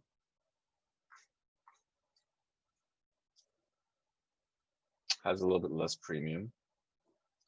18. All right, so I'll sell the 23 then. So we already know that Tesla went, secret, no secret there, but Tesla went higher than that amount. This is going to have to go to about 80, I think, to get a delta of 10 on the put side. You want a delta of like 10 because there means that there's a 90%, less than 90% chance of it going into the money. So here you can see that the price point of this is around $635. 655, we got volume here.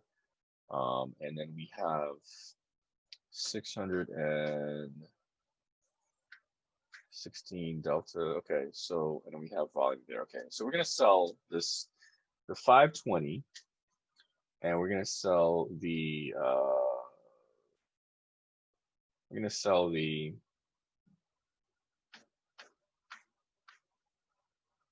the 300. Okay, so I just sold the 300, and now I'm going to sell this one here. I actually accidentally did it by accident there, but we're going to sell that one. How I sold it was I shift clicked it on the bid price, but you can do it in a bunch of different ways. But I just shift and clicked on the bid price, which automatically did an order to sell it for 655, even though the last execution price was 695. This is one thing you want to be careful here. You want to know what the last trade price was. All right, you're going to want to know what you the last person traded it for. For example, the 520 call on this option stack, the last execution price was 652. So 660, 652. You want to always make sure that the price that you're selling it for is not going to be less than what the last execution price is. So I'm going to hit that confirm and send. And I'm also going to, before I do this, you obviously have to buy 100 shares of the underlying stock, right? So I'm going to buy 100 shares here. So now I've got the three components of this actual strategy. I've got the 100 shares. I have the cash secured put, right? And I sold, in this case, the 300. So with a 300 cash secured put, you actually need $30,000 of collateral, right? To kind of confirm this, it says it here is roughly about 29,345, which is the difference of the premium you're going to get. In this case, is going to be $655 plus the 29,345 is what it's actually going to cost you. When you add these figures up, it equals $30,000. And that's exactly how much it would cost you to buy 100 shares of the underlying stock at $300 per share. Okay. Now, because we sold this for, roughly around the same delta, give or take here, there's $655 of premium, and we sold this one for $652 of premium. They're going to balance themselves out. When one goes up, when the price goes up and down, they're going to balance themselves out. So what does this look like in your positions? Well, this is what it kind of looks like here. You have 100 shares of underlying of the stock here, and then this is how much you paid for it. And you paid, in this case, $40,000 for 100 shares at the 400 strike price, 400 price, right? And you have your two components of the wheel of the trike, the Iron Falcon, the 520 call and the 300 put. Sorry, the trade price is right here for $680 and $670, right? And these are going to actually bounce back and forth as you see it. The value, as the price goes up or down, is going to kind of fluctuate. But one of the best parts about this, like I mentioned, is the theta loss. There's a guaranteed theta loss in these contracts, and the call that you sold is $23 a day, which means that the value of this call is going to go down $23 in your favor, in your pocket, in your account, every single day. The put also has a guaranteed theta loss of about $22 a day. Every single day, $22 more of that premium is going into your pocket because you took a position of you're shorting the option, you're selling the option, okay? So I want to show you here really quickly, again, trade price and mark price and P&L, right? The best part of this strategy is that you're not going to lose on both premium by selling it, right? When you buy an option, right, you're going to lose based on theta loss and based on the fact that it doesn't go in your direction. But when you're selling a contract, it's not possible for you to be wrong in both directions when you're selling, right? You're always going to win something. This is kind of like you're increasing the odds and the likelihood of you being paid by selling instead of buying. Because even if it goes in the wrong direction one day, the next day can course correct, or the next week, or the next month, depending on how much time you have on that contract.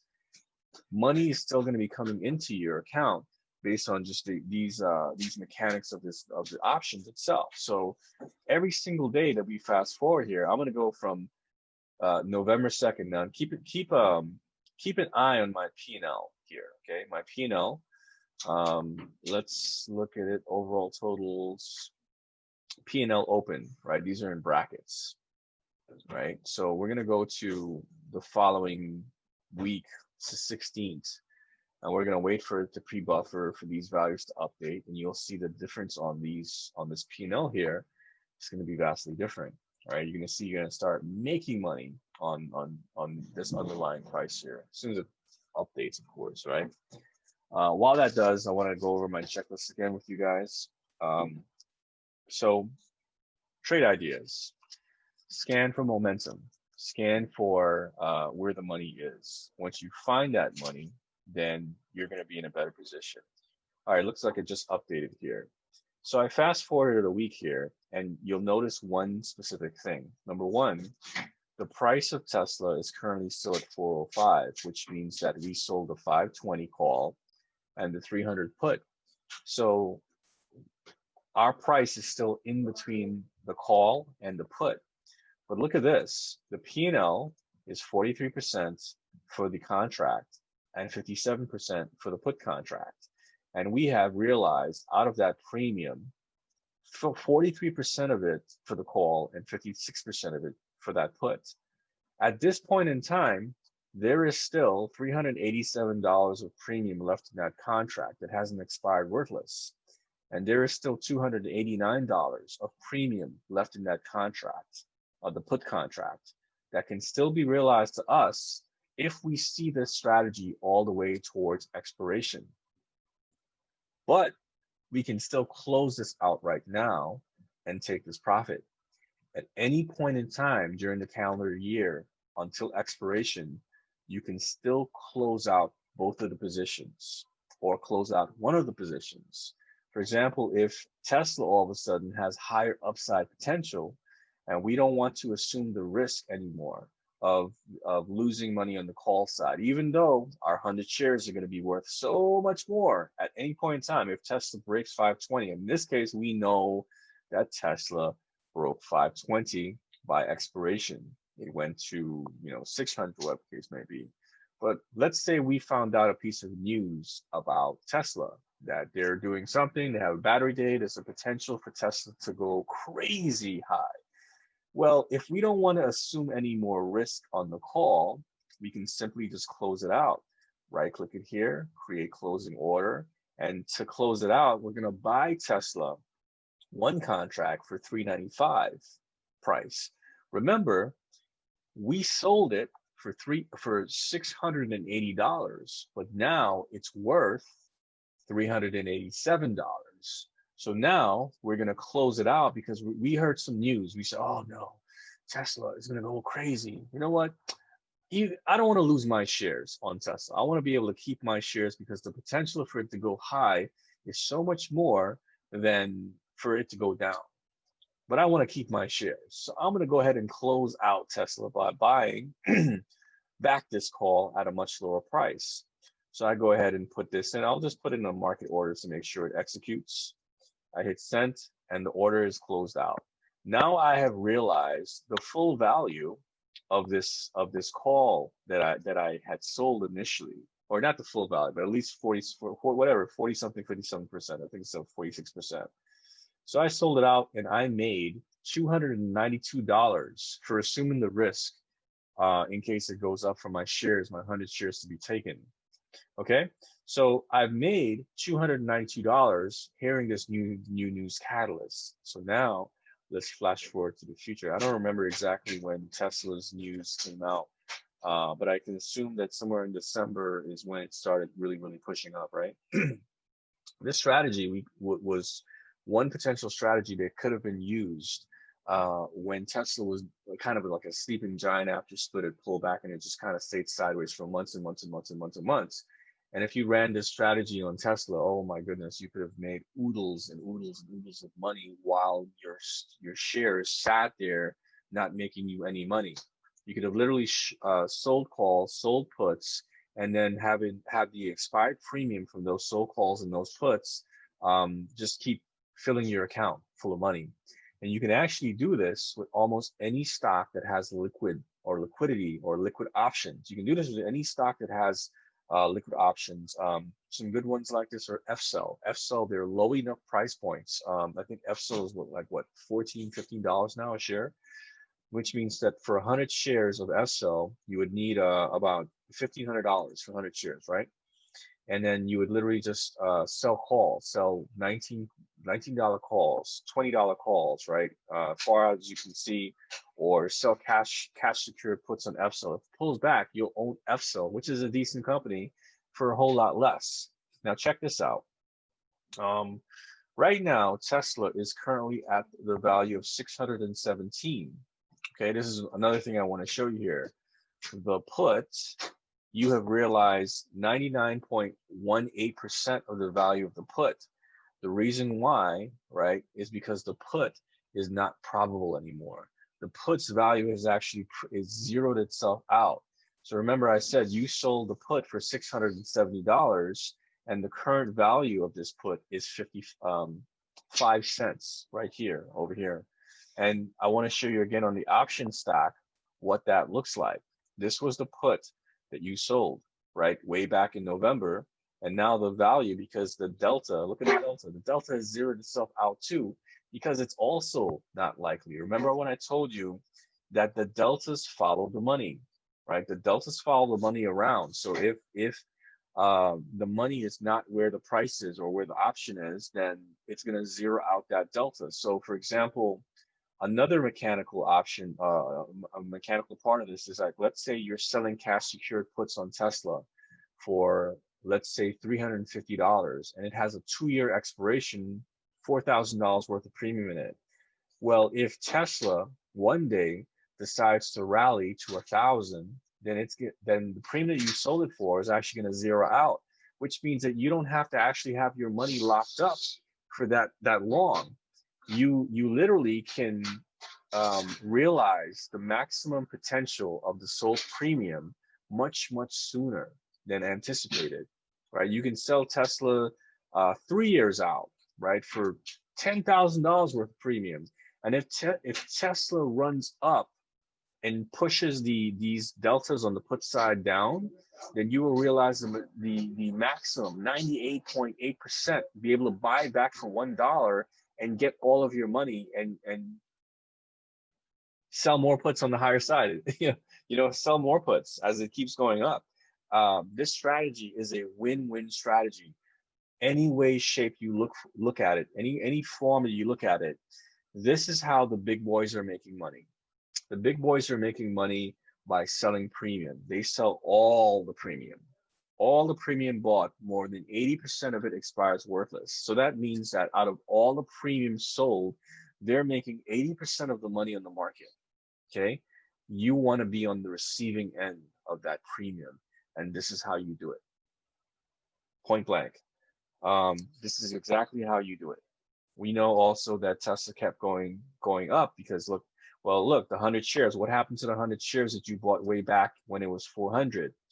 Well, the 100 shares received an increase in percentage value by 52%. Now you have $21,000 on the shares that you kept, right? And you can just keep repeating this, running with the shares up, selling higher and higher calls, closing them out when you see that you need to close it out because of some potential news or event.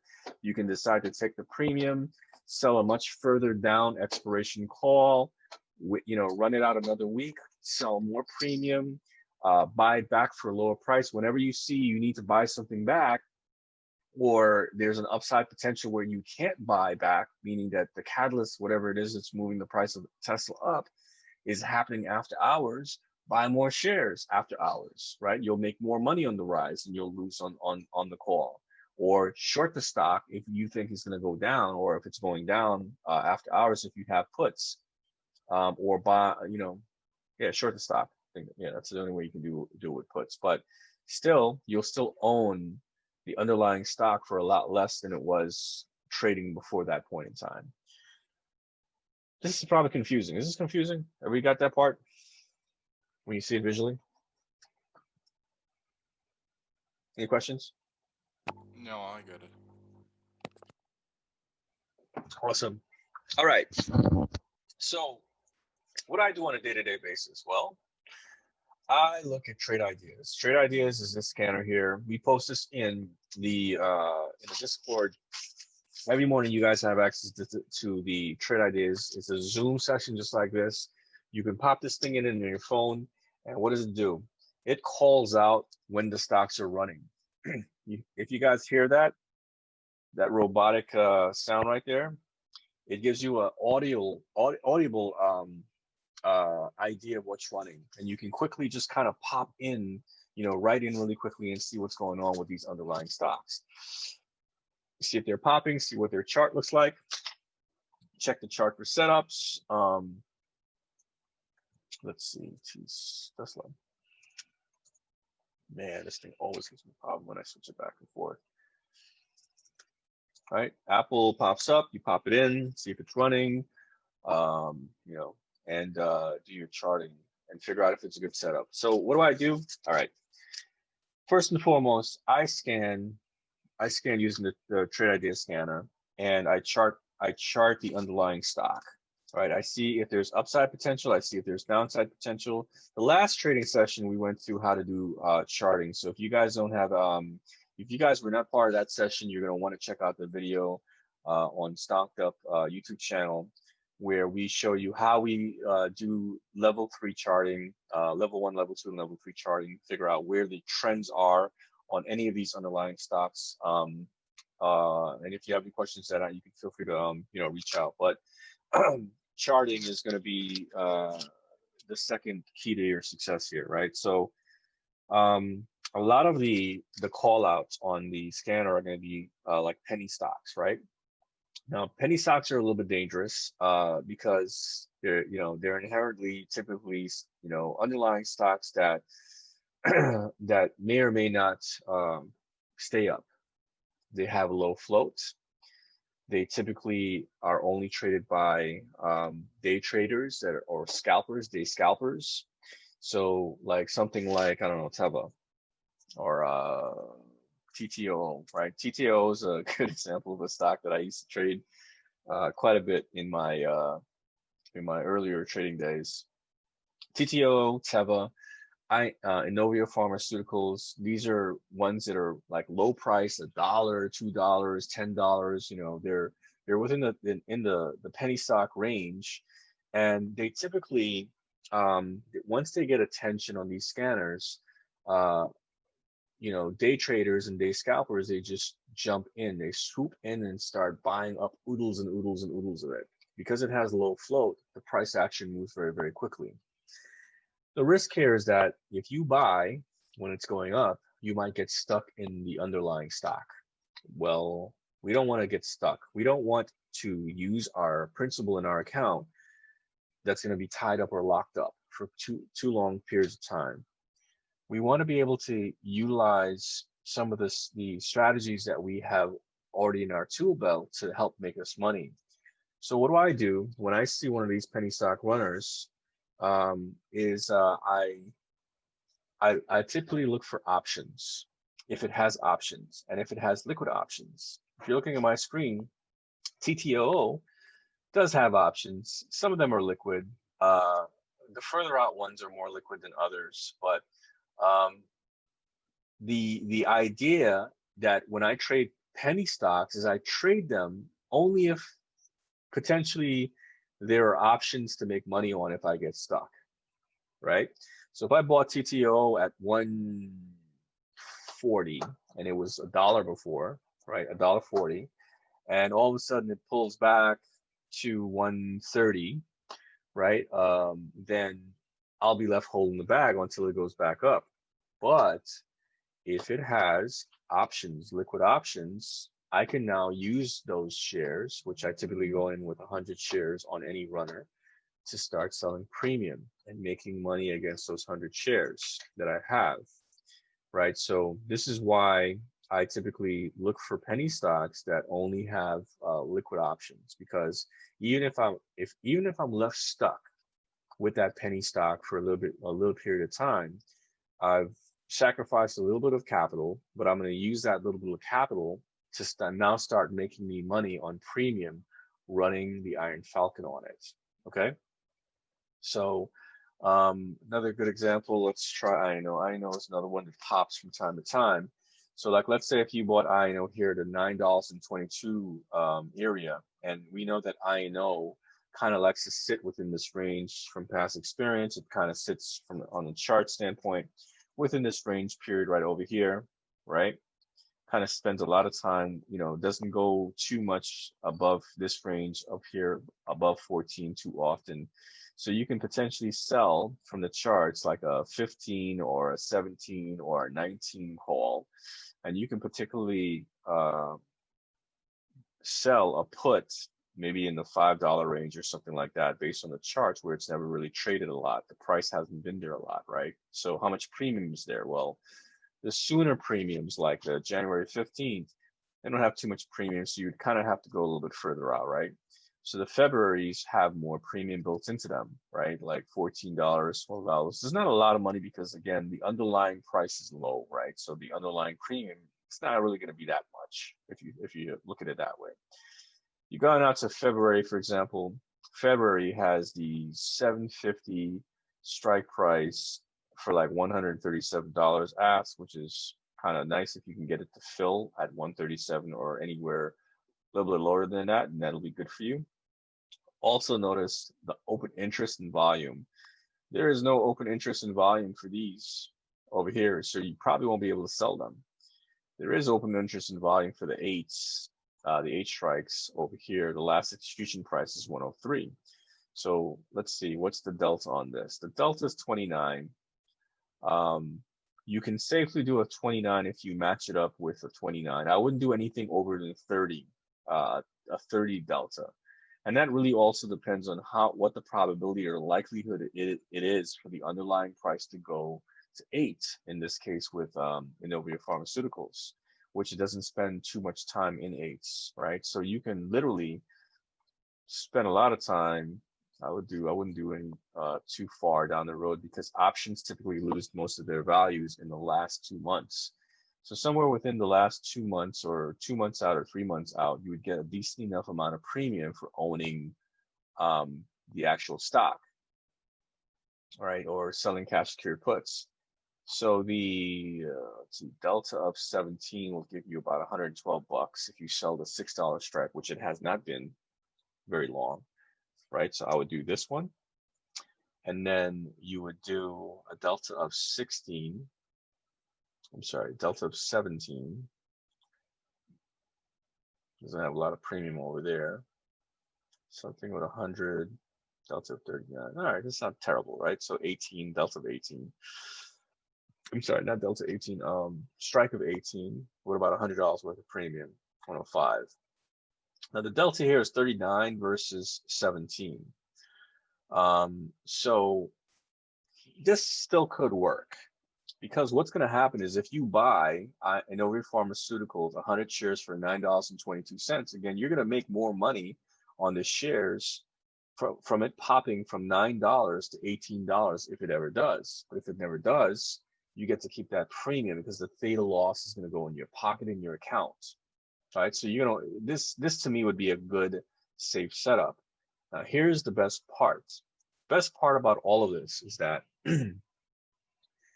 let's say you wanted to sell more premium. Well, this is easily scaled up. If you want to be able to sell more premium, buy more shares. Instead of buying 100 shares, you can buy 1,000 shares and sell 10 covered calls. 10 covered calls times 100, that's about $1,060. If you're selling it at the 106 price. If you're selling it at the 108 price, it's $1,080, right? From now until May. And because you have 1,000 shares, you have unlimited upside protection with 1,000 shares. You'll make more money. They'll take your shares. You really don't want to own INO anyway, right? But you're going to sell that premium, $1,000 premium for owning 1,000 shares of INO. And if it ever runs up there, you'll make more money by having them take your shares. That's a pretty good strategy, cover call strategy. But also, if you put up 6 times, that's 600. That's about $6,000 worth of cash on the bottom side. When that price pops up there to the 18s, the puts will zero out. Right. So you on the upside, the puts on the bottom side are going to protect you, because there's actually a little bit more, a little bit more premium in those, because they will zero out. And this is kind of why I do the strategy this way with the 3 phased approach, because any money that you're losing on the upside on the call, you're going to get it on the bottom side from selling the put, zeroing out. Okay, this is why this strategy, I like it so much, because it's a win-win situation. Even if it goes up against you, you have bottom side protection on selling the put, and you can buy back the puts if you wanted to keep your shares. You can buy back the calls if you want to keep your shares, because the value of the puts would be the amount of money that you would take to put it in there to buy it back, right? So if you lost all the value, if you sold it for $108 and then it was in the hole $108, you'd have gained that $108 from the puts that you sold. You understand what I'm saying? Win-win strategy either way, any way you look at it. NIO, you can use it on NIO. Buy 100 shares of NIO. I'm actually running a NIO Iron Falcon right now as we speak, this weekend. And I opened that position just on Friday. Sold 2 puts, and actually I have 2 puts and 2 calls. It's actually call it a 4x4, if you will. Not a trike, a 4x4. I off-road NIO. Okay. So that is that's how I look at it. That's how I start the day. I start by scanning for the penny stocks. The penny stocks must have options. If I'm going to trade it, it must have options. I would have to be pretty crazy to trade a penny stock if it doesn't have options, unless it's something very, very profound and interesting. It's running, it's running, it's running. I charted it. Another good example of this is LMFA after hours on Friday. I charted this one and I said, all right, well, these are the levels that LMFA is going to all go to. And I kind of predicted LMFA is going to go to 4. I said that's as high as LMFA is going to go before the end of the day. And look at that, it stopped right at 394. So all these levels are kind of just trend cross levels that we said, all right, take profit here, take profit there, take profit there, take profit there, scale out as you go up. But this was one that I just couldn't pass up because this one technically didn't really have any options. And for that reason, I only went into LMFA with 100 shares because it was $1 a share, and that's only $100 risk in my point on my part. Even if it pulled back to a baseline of 59 cents, that would be about what was that 60, 70, 80, 90. That's about a $30 loss. I'm not concerning myself with a $30 loss, and because of that, I realized, at least on my $100 investment on that rise, taking profit on the way up, I realized about $139 on my initial $100 investment. That was why I ended up getting into that particular trade that day on Friday. So we chart it, we check for a setup. We see that the stock has a potential for going up to 489. From prior analysis, we know that it was at like very high, $88. It was high at that point in time in the past, LMFA.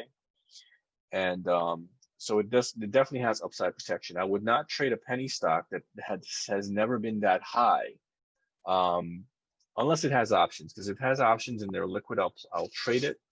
But if a penny stock has never been that high before, the likelihood for you being stuck in it and holding the bag is far, far, far more likely. Or a higher likelihood. So for those reasons, I don't trade penny stocks that are at all-time highs unless there's some really crazy, catalysts. Chart for setups, no lower lows, only upside potential, which means that it's got a trend change. And then the M, for example, has an upwards trend. It's just setting higher highs and higher lows. So it just has completely upside potential there. Don't get into setups or into underlying positions that have lower lows or have gapped up, right? You don't want to get into something that's already gapped up, because if it's gapped up, the likelihood of it gapping back down or filling that gap is highly likely. You don't want to be buying things when they're going down unless you're shorting it, right? If you're selling and you're shorting that position. So don't catch a falling knife. Don't want to get hurt. Catch a falling knife, you're going to get hurt. Subscribe to RSS feeds on sec.reports. You always want to subscribe to RSS feeds. I think I went into this, but when you go to sec.report, every single underlying price you see in the lower right-hand corner right over here, there's an RSS feed button.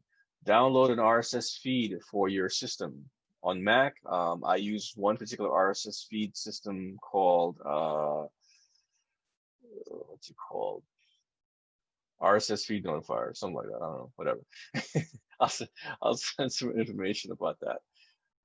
Preferences. I think it's called it's called feed notifier. Yeah, there you go, feed notifier. So on that platform, on my platform for Mac, I use feed notifier. The minute that something happens, a SEC report gets released, I get a notification. And then based on that notification, if they're offering shares or their dilution or, you know, a CEO got fired or, you know, something like that, whatever, they'll release a form that will tell you what's going on with the company. By law, they have to.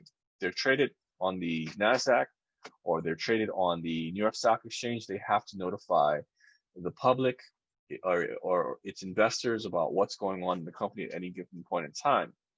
If they're releasing more shares, you want to be the first one notified about those shares being released so you can get the hell out of Dodge, close all your positions, and wait until the dip trading setup, dip buying setup it presents itself when it hits its lows.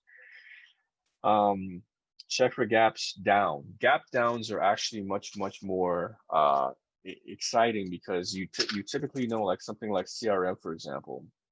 CRM gap down, right? So this is actually a better trade setup over here. We know that it had all-time highs of 284, right? It's doing a trend change going in this direction. It should keep bouncing up and up and up, filling this gap over here. It looks like it's actually pretty close to start filling that gap. And once it gets into that range in there, the price should move up very quickly once it's in that range, because everybody's looking at that gap to be filled as well. They're going to want to be able to get into that play. That's actually a good setup, a gap fill play on the upside, right? So look for gap ups. Gap ups are like magnets for price action, okay?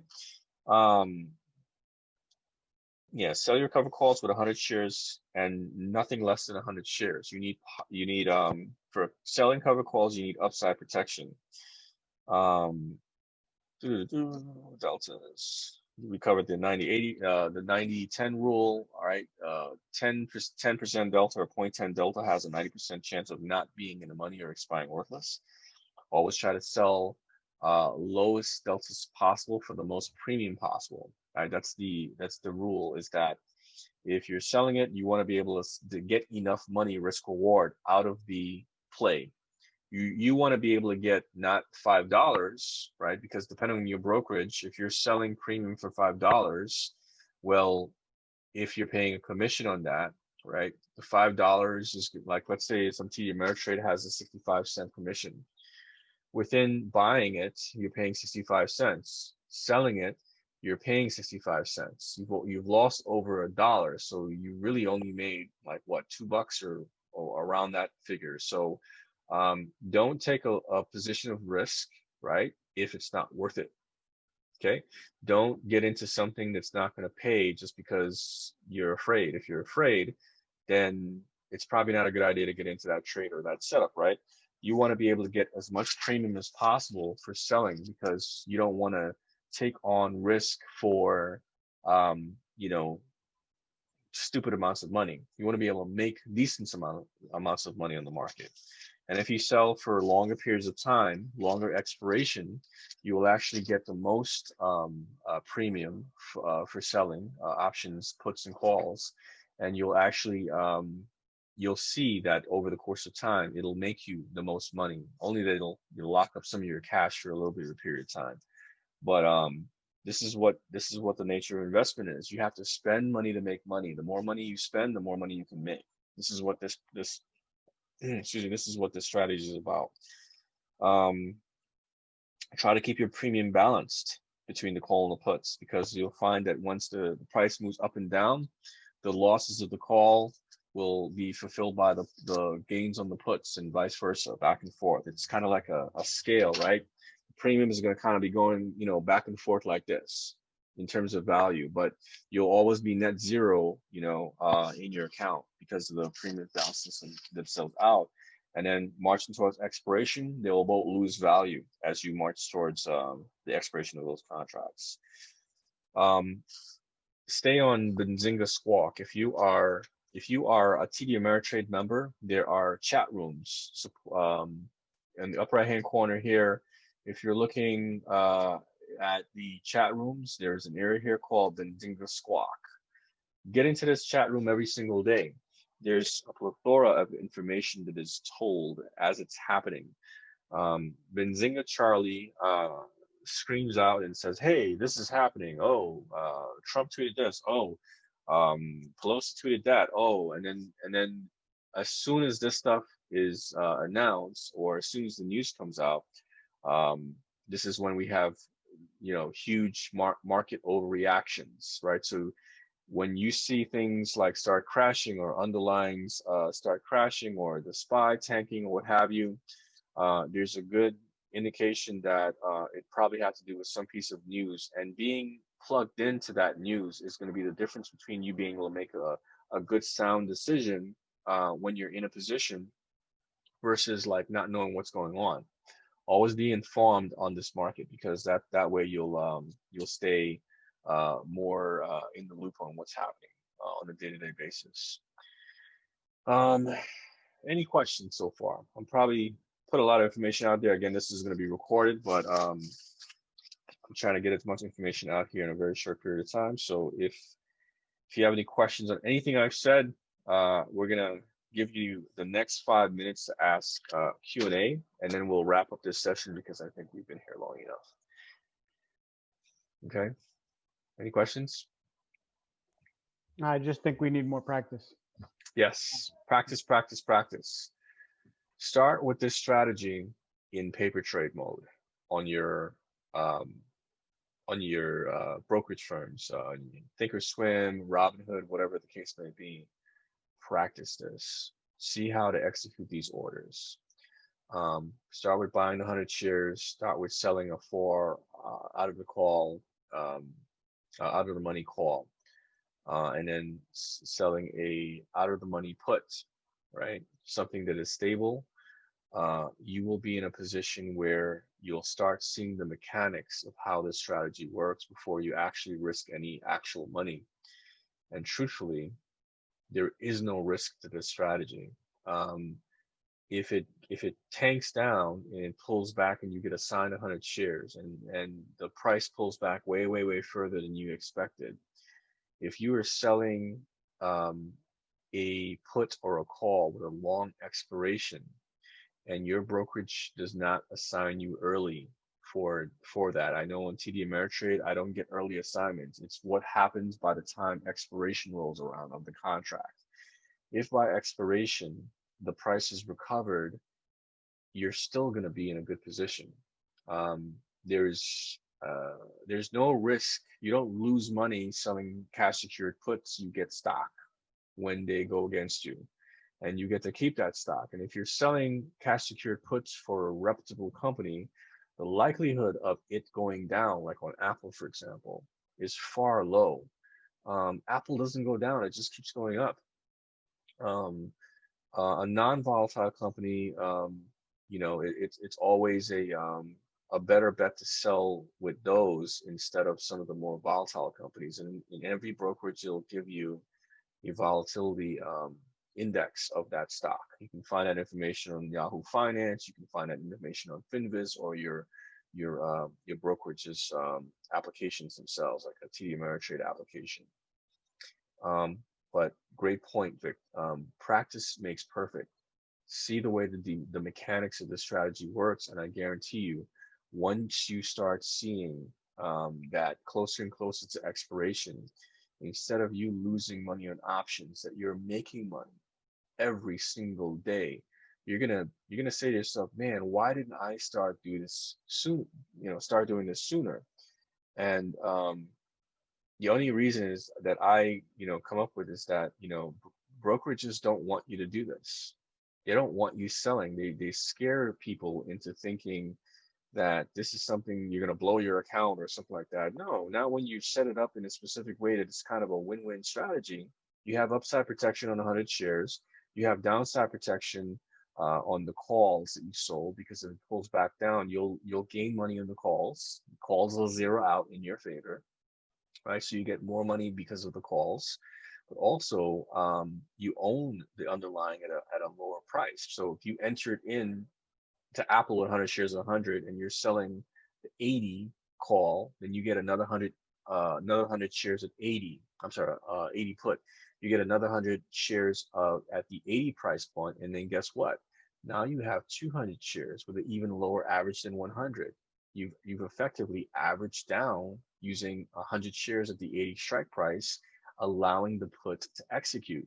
And now you can sell 2 covered calls and 2 puts against 100 shares, right? You can kind of double the process. And when the value of the stock goes back up, right, you're going to be in a position where it's like, well, damn, Apple just dipped down to $80, and then all of a sudden everybody bought it back up, and now it's worth like $2,000, $3,000, $4,000 more, just for using this strategy. It repeats, it's rinse and repeat. You just run it. I guarantee you'll love it. Try it. You'll love it. It'll change your whole understanding and perception on this market. Paper trade it. You have any questions, pop into the Discord, ask any of us, the moderators. We'll guide you through on order execution on other platforms as well. We may not know all the platforms and how to put together orders, but I'm pretty sure that majority of us have we have a good coverage of all the various different platforms, and can probably walk you through the process and putting through the orders. But again, paper trade it. Any other questions before we wrap this up for the rest of the day? Nope. All right. Speak now, forever hold your peace. It's 2:30. I've held you guys long enough. Thank you so much for having the patience with me and going through this session on a Sunday. I know you guys have your weekends, and I'll let you guys go back to your lives. We have an amazing couple of different setups I've been looking at over the weekend for Monday, trading day, and I'll let you guys get back to it. Enjoy the rest of your weekend, folks. You too, Monk. All right. Bye now. All right, guys. I'll catch you guys in the Discord on Monday. All aboard!